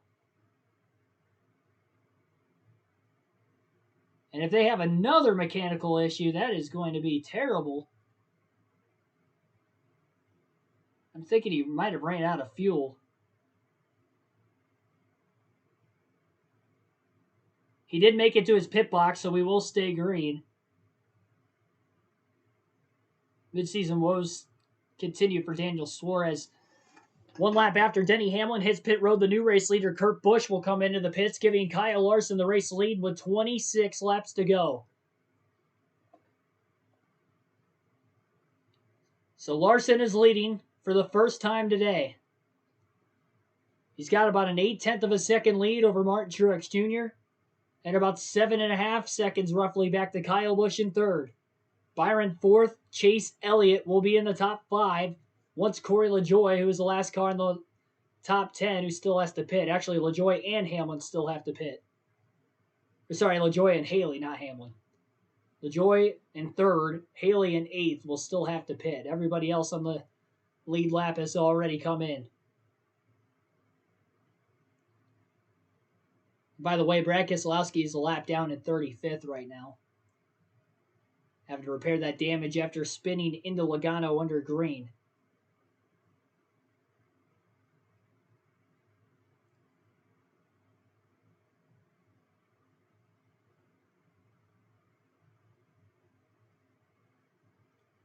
Larson trying to quickly get around the lap car of Quint Houff. Clears him before the braking zone into turn 1. Truex now has to get around Houff quickly, and I think he's going to catch him in a much worse spot than what Larson did. Larson caught him in a good spot down that long straightaway. He cleared him before they got into turn 1. Truex is stuck behind Houff in the S's, and I think that's going to help Larson maybe pull out just a tad bit more. And it actually allowed Larson to pull ahead an extra 0.2 of a second on Truex. Kyle Busch is running a little bit slower lap times comparative to the top 2. He's now just over 8 seconds off the lead when it was 7.5 after the green flag pit stops had cycled through within the top half of the field.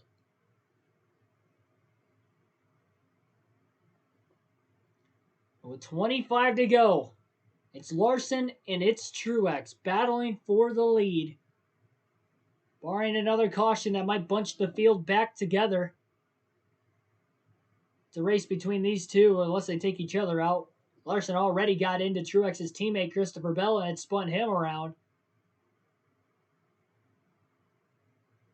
Larson a couple tenths of a second quicker that last lap, though most of it was the lap car of Quint Houff. We'll see if he can pull him a little bit more this next lap now. It was 1.294 at the start-finish line as far as the difference between first and second. I don't think we've seen an interval bigger than 2 seconds in between the top 2 all day long.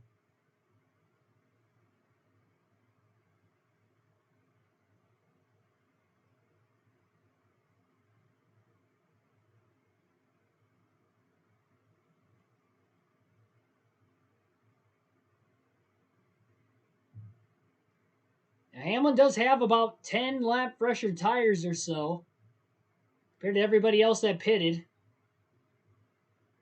And he is inside the top 10 right now. He just passed Ross Chastain for 8th. 7th, rather. Corey LaJoie was on pit road, so it was another position. So if we get a late race restart, maybe look out for Denny Hamlin. Of all the drivers I had for the must-have, I had 4 of them. Usually I only have 2 or 3 in the predictions videos. I had 4. And all of them are running inside the top 7 right now. Martin Truex Jr. in 2nd, Kyle Busch in 3rd, Chase Elliott 4th, and Denny Hamlin 7th.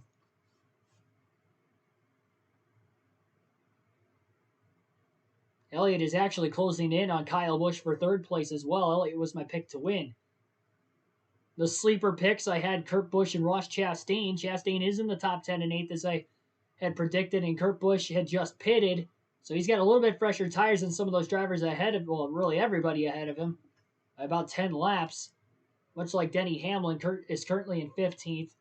And the drivers I said to not put in your fantasy lineup that were don't-haves were Eric Almirola and Brad Keselowski. Keselowski spun 3 times today and is currently a couple laps down on the racetrack outside the top 30. And Eric Almirola is in 17th.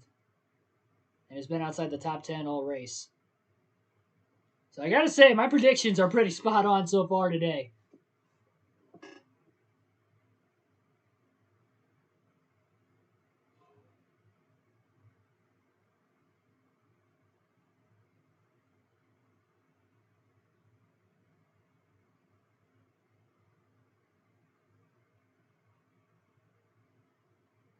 Wow, 91 degrees in Nashville today, 99 on the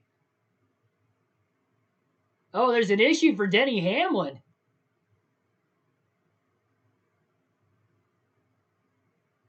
Hamlin had some fuel spilling out of the race car in turn 6 and 7.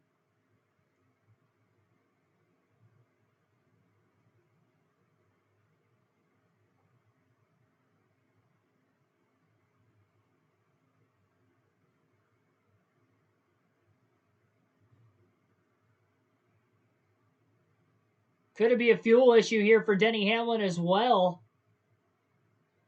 How much of it spilled out? Can't save at this point in the race. 22 to go. You're in 7th place. You've got to push. You've got fresher tires. He's closing in on Harvick for 6th, but fuel was spilling out of the race car.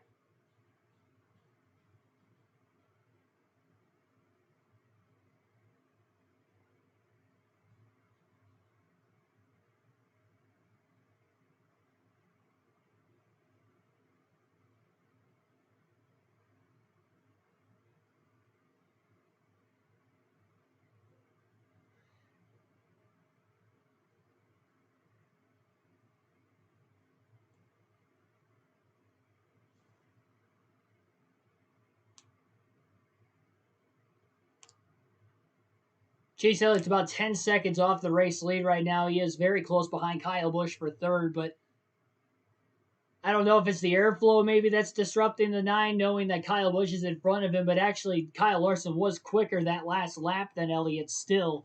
So Elliott really isn't closing in on the race leader, although he is closing in on 3rd, and he is running faster laps than Truex in 2nd as well. Truex has fallen about 2 seconds off the race lead. Larson is obviously the quickest car on the racetrack right now. Bell, after spinning with the contact from Larson in turn 1 before the green flag pit stops, is in 8th place, about 3 seconds behind where Hamlin's at right now. So he is at least still in the top 10.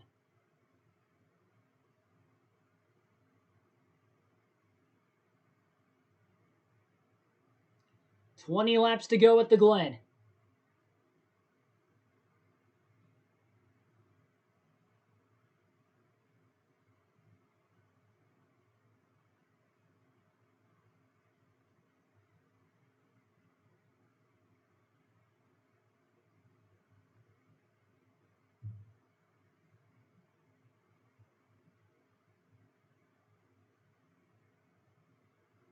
Kyle Busch and Chase Elliott were both faster than Kyle Larson that last lap, and you wonder how much Busch is maybe even holding up Elliott on top of that speed. So again, I think even though Larson was running faster laps before, Elliott had tried to make a pass on Busch, and Busch goes a little wide, maybe giving up the position intentionally. In turn number 5, Elliott up to 3rd place, sliding the tires off the exit of the corner.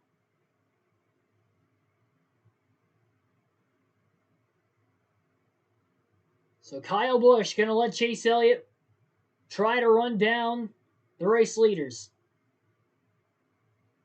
19 to go. Chase Elliott is 9.7 seconds off the race lead.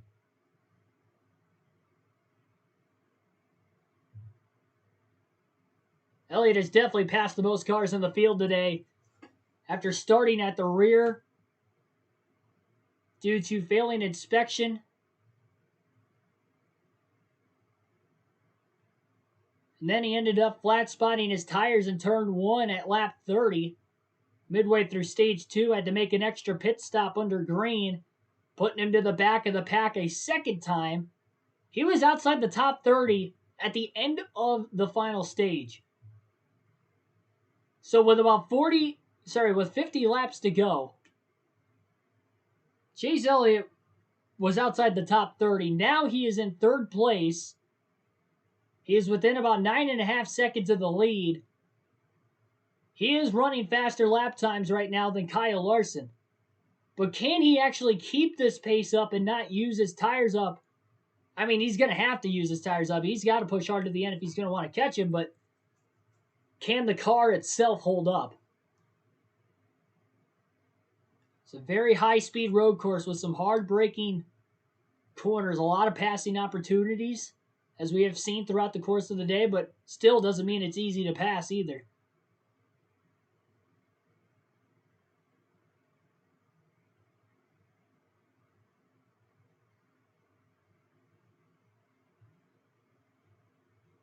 Half a second quicker that last lap for Chase Elliott versus Kyle Larson. Elliott had a 72.633. Larson had a 73.018 that last lap. So a half a second quicker for Elliott than Kyle Larson. That kind of pace, he will catch Larson, but can he get around him when he gets to him as well? Doing a stream after the... No, I don't plan on it. How much content do you guys want? No, this is going to be 3 streams in a row already. I am done for the day. I'm not going to have a voice left if I try to do another race. We'll have the NASCAR Heat 5 career mode on the channel tomorrow at the Roval. Everything's caught up. It's ready to go. I've already qualified. I just wasn't going to get that race in before this race was going to start today.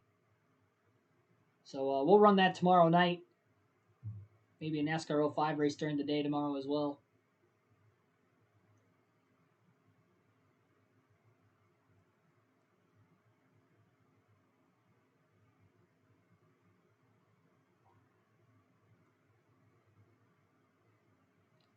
This race is barely going to be over 2 hours in length, too. It's a quick race pace because we've only had 1 caution for incident, and that was even with the stage yellows and the comp yellow, too. So we've had 4 cautions out of technicality, but...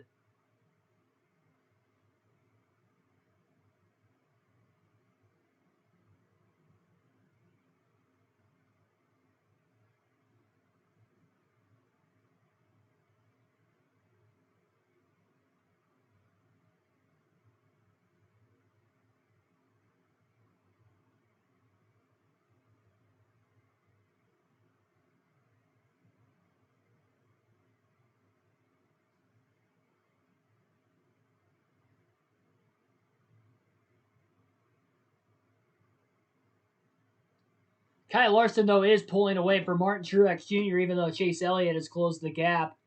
Elliott is less than 8 seconds off the race lead.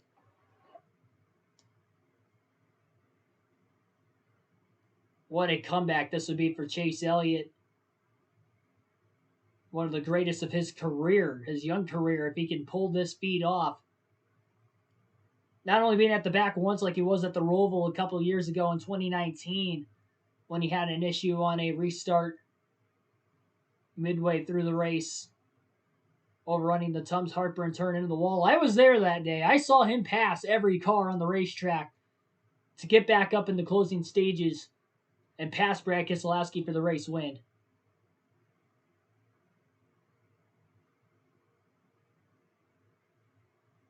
He is less than 7 seconds off the lead now and closing fast.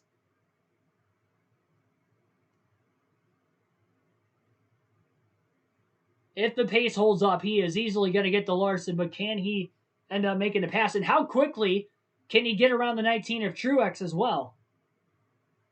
Because he still has to pass the 19. That could hold him up a little bit and buy Larson a little extra time.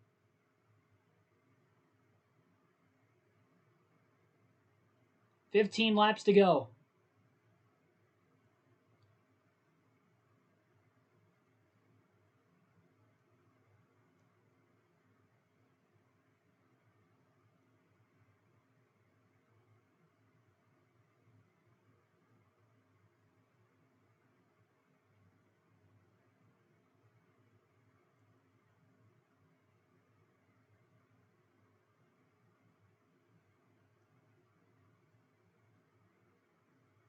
William Byron's actually ran down Kyle Busch for 4th place as well.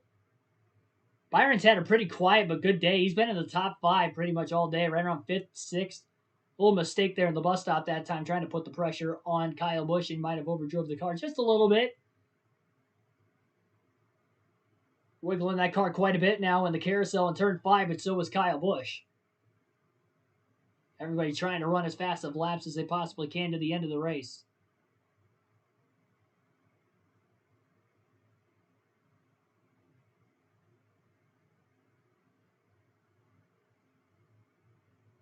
$14 laps to go. Elliott again, faster than Larson the last lap. Larson, 73.018. He's running right in those 73 O's pretty consistently. Chase Elliott, though, consistently in the 72 6s.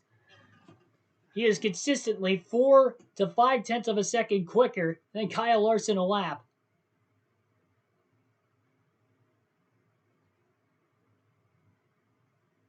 So Chase Elliott is only good on road courses, no problem. He's good on other tracks too, but he is. I mean, it's not comparable though. He's so good on road courses that it's going to overshadow whatever he does on the ovals, even if he does win more oval races. Because he has still won on different tracks in the oval. He's won at Charlotte, Dover, mile and a half, 1 mile track. He's won a short track at Martinsville, Bristol for the All-Star race, Super Speedway at Talladega. So, I mean, he could definitely run really well on the ovals too and win at a variety of tracks. But he also wins at a variety of road courses, which I think is really showing more of his talent because when he wins on the road courses, it's more dominating than what he does when he wins on the ovals. It's just crazy how good he is.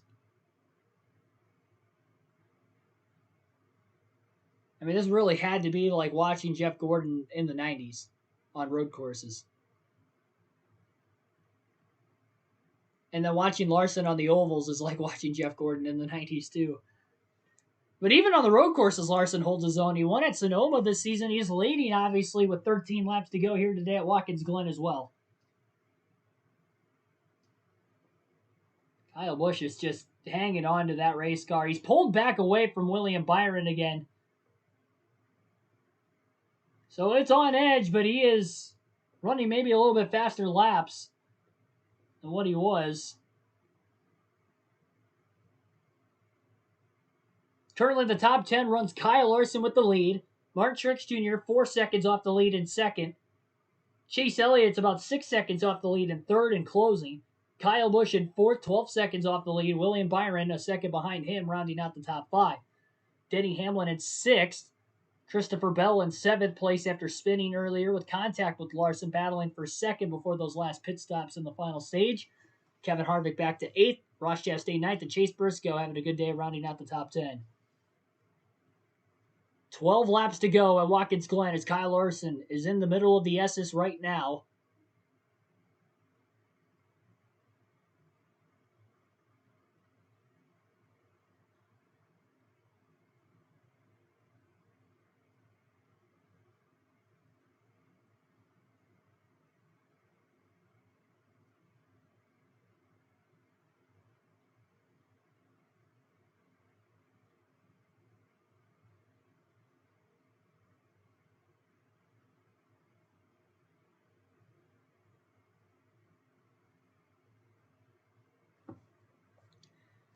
Crew chief may be trying to calm Larson down to keep him from overdriving the race car and telling them that he is expecting the 19 and the 9 to race each other hard for second.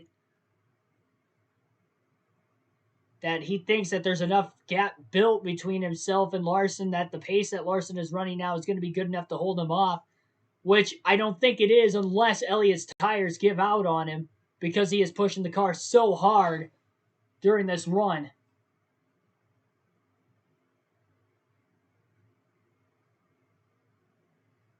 Elliott locks the tires up a little bit in turn 1 that time. Same place he flat spotted the tires back on lap 30.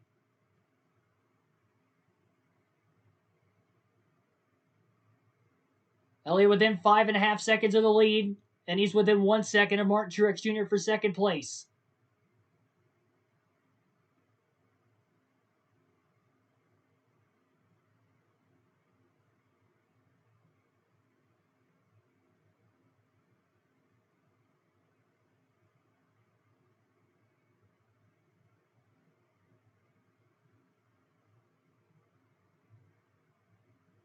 Larson does have some lap traffic coming up in front of him. I'd imagine they'd probably pull over and let Larson go, but we'll see.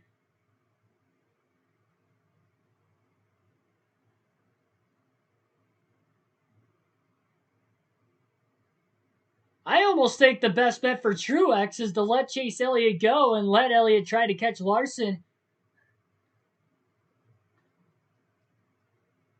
And then if they end up catching each other, maybe they get into an accident. And Truex will be there for the taking because we've seen it happen in recent years on road courses quite often where the top 2 are just over aggressive with each other. And I know they're teammates, but that still could happen. Saw it with Elliott and Blaney in the Clash this year. The Roval in 2018 with Jimmy Johnson and Martin Truex Jr.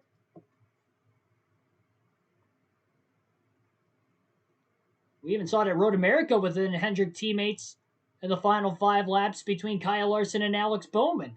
And they weren't even battling for the lead. They were battling for about 4th or 5th that day.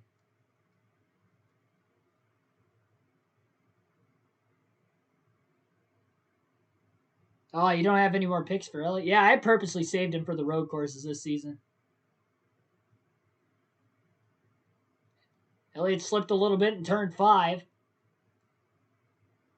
9 laps to go now for Kyle Larson. Good run in turn 6 for Elliott. He'll close again in turn 7, trying to back the corner up and maybe beat him back to the gas, knowing turn 1 is a good passing lane. In the draft now, will he pull out to make the move on Truex in turn 1? He needs to get around him quick, but he's not quite there. He's not close enough. Elliott trying to get the drive off. Pretty even with Truex. Truex holding on. This is holding Elliott from trying to catch Larson at a quicker pace. And I'm sure a lot of Chase Elliott fans have to be saying Truex needs to get out of the way.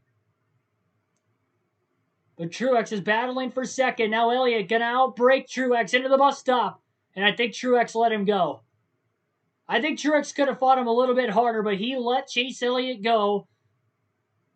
Elliott lost about a half a second over the last lap and a half trying to get around Truex. And Truex is like, okay, I held you up enough. I'm going to let you go. And we'll see if you can run down Larson. And maybe you guys have a little issues with each other. And then maybe he could capitalize.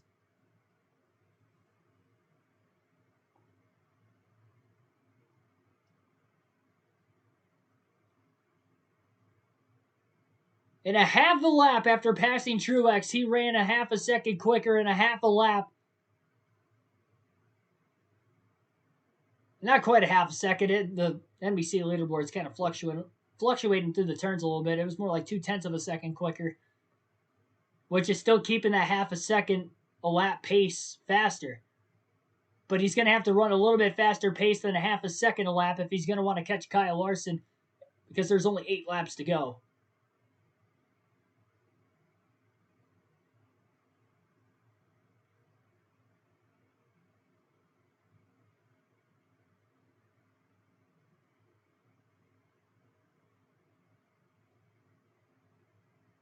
Losing a half a second of time, battling behind Truex, and the fact that he lost a half a second in the span of about a lap and a half has to be hurting Chase Elliott.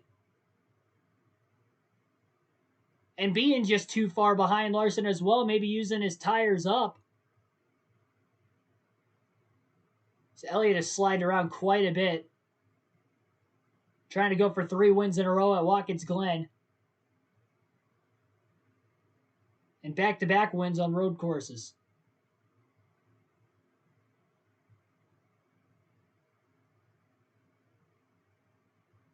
This will be 4 straight wins on a road course for Hendrick Motorsports if either Larson or Elliott can hold on.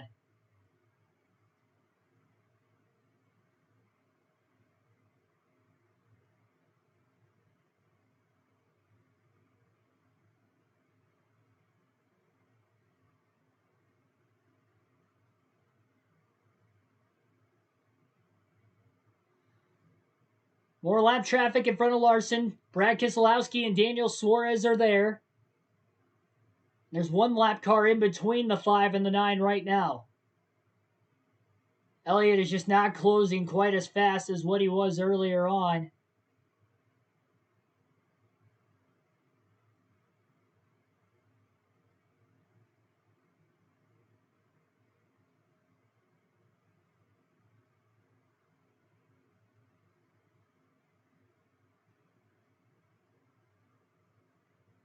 Elliott has wore that 9 car out. 6 laps to go.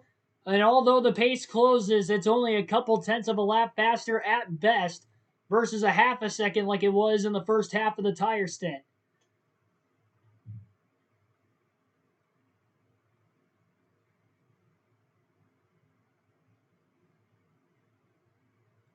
Five-second lead still between Larson and Elliott. Truex is about 7 seconds off the lead in third. Kyle Busch at fourth, 13.5 seconds off the lead.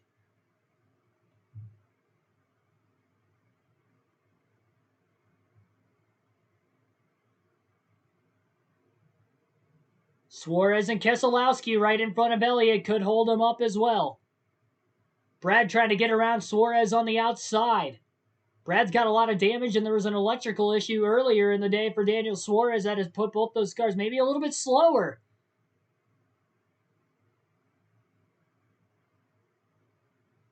Keselowski has spun out a few times already today. I'd be a little hesitant being behind the two.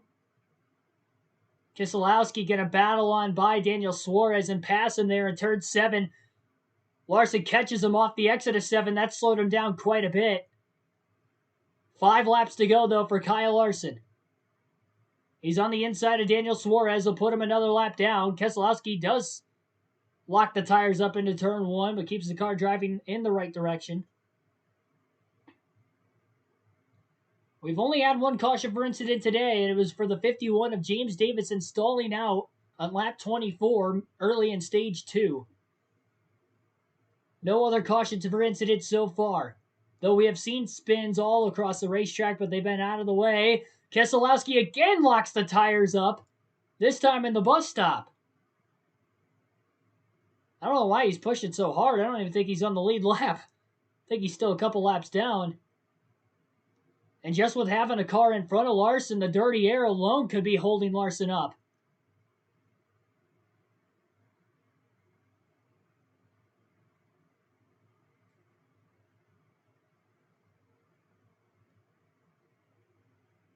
Three more lap cars not too much further ahead of Keselowski that these guys are going to catch as well. 4 laps to go at the line for Kyle Larson. The lead is 4.5 seconds. It was 10.7 seconds with 20 laps to go. Keselowski again kind of locks the tires up in turn 1. You can see the smoke coming out of the back of the car.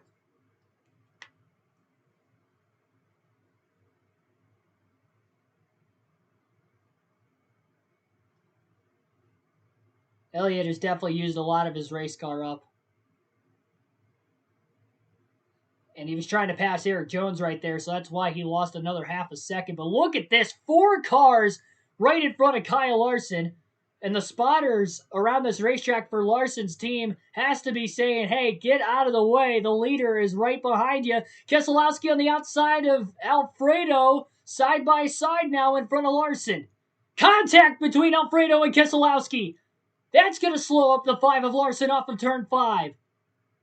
Larson gets around Brad now into 6. Side by side between the 15 and the 38 in front of Larson in turn 6. Less than a 4-second lead now. Alfredo still in front of the 5. 52 in front of the 5 of Larson as well. 3 laps to go at the line. It is down to a 3-second lead.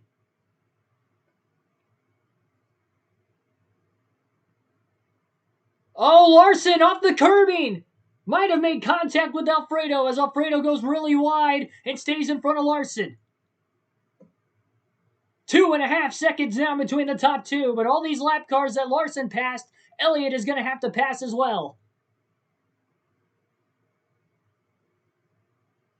Larson underneath Alfredo again. He's going to have to try and outbrake him into the bus stop. Alfredo not giving up the spot. Now he does give it up, and Larson finally gets around him. Elliott going to have to get around all those lap cars, and hopefully he catches them in a quicker spot. Larson going to get around Josh Bilicki in the 52. That is the last lap car he is going to catch. Elliott is within 2 seconds of the lead as the 15 car. Garrett Smithley will let him go. We'll be coming to 2 laps to go this time by. Side by side, not too much further ahead of Elliott. Elliott is pushing hard, trying to catch. But now Elliott's got the dirty air.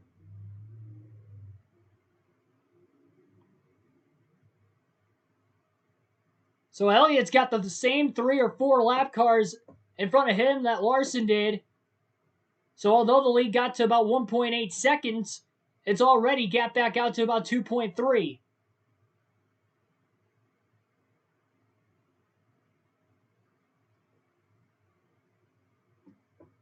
Seriously, like a video game it is. It's like NASCAR Heat 5.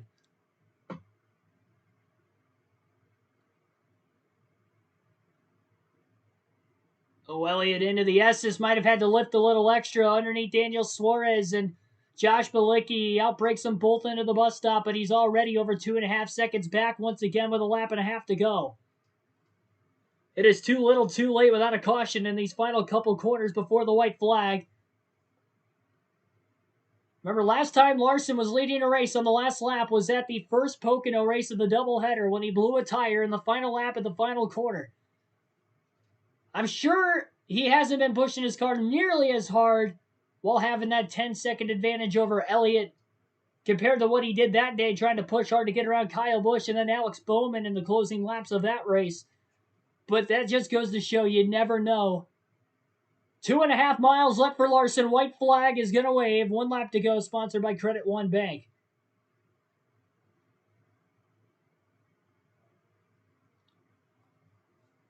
Lap traffic that was costing Larson got in front of Elliott because Elliott had to pass those same cars. No more lap cars that Larson's going to catch the rest of this race. 2.7 seconds now as they exit the S's. Got a bus stop and 3 more turns. Into the heavy braking zone. Larson eases it through the corners. He's got a gap back to Elliott still.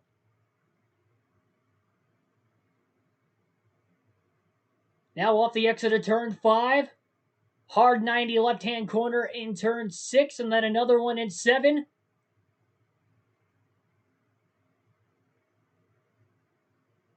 .7 seconds, still back to Elliott.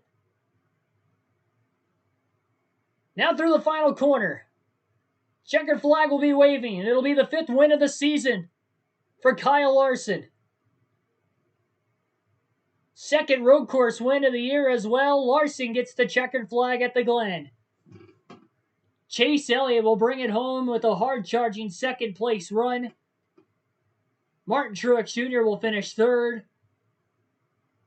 Kyle Larson 4th, and Denny Hamlin will round out the top 5. William Byron 6th. Christopher Bell back at 7th. Kevin Harvick 8th. Chase Briscoe 9th, and Tyler Reddick sneaks in to round out the top 10.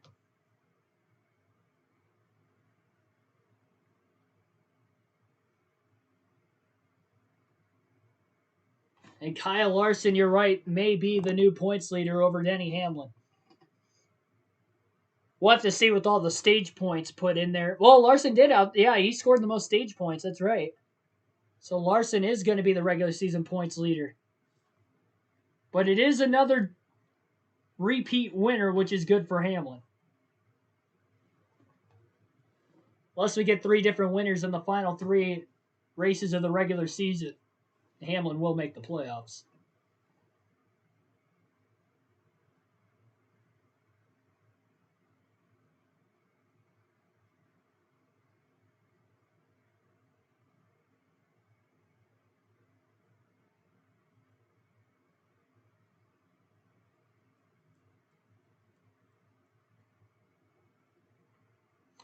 What a win for Kyle Larson.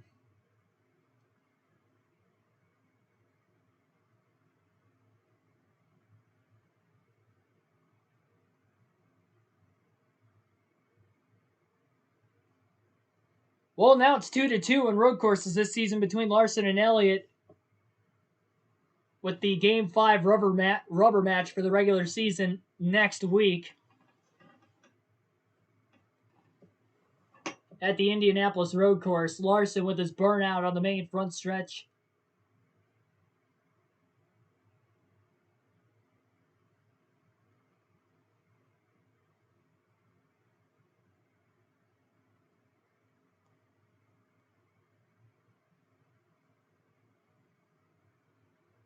When they interview Kyle Larson, you guys will get to listen to that interview right here, so don't go anywhere quite yet. The NBC crew gets out there on the main front stretch.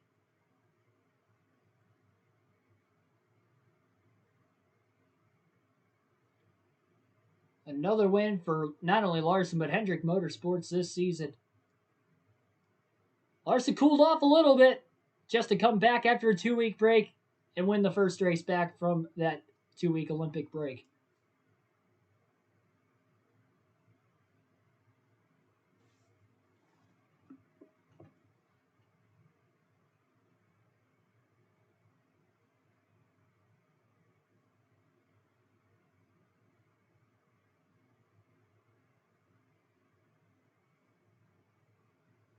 tied. Just calculate the points. Here's the interview with Kyle Larson. Getting the congratulations from the team here, shaking all their hands. You heard the huge cheers from the crowd, massive crowd here at Watkins Glen. Kyle, what a great victory. But there in those closing laps, I have to ask, as you caught all those lap cars, were you worried all losing the time there? Yeah, I was. Chase was already catching me pretty quick, even with me being an open track. So when I caught those, I think 4 cars, and got into the 38 right here, I thought I would look at my mirror and the 9 would be right on me, but thankfully we had a comfortable enough gap to where I can make a mistake like that. But I want to say a big apology to Chris Ravel. I was inside, but I wasn't inside enough, and I needed to have a nose, a few feet further ahead, and the angles just caught there in the middle, and I ended up turning him. So I hate that. I raced with him a lot.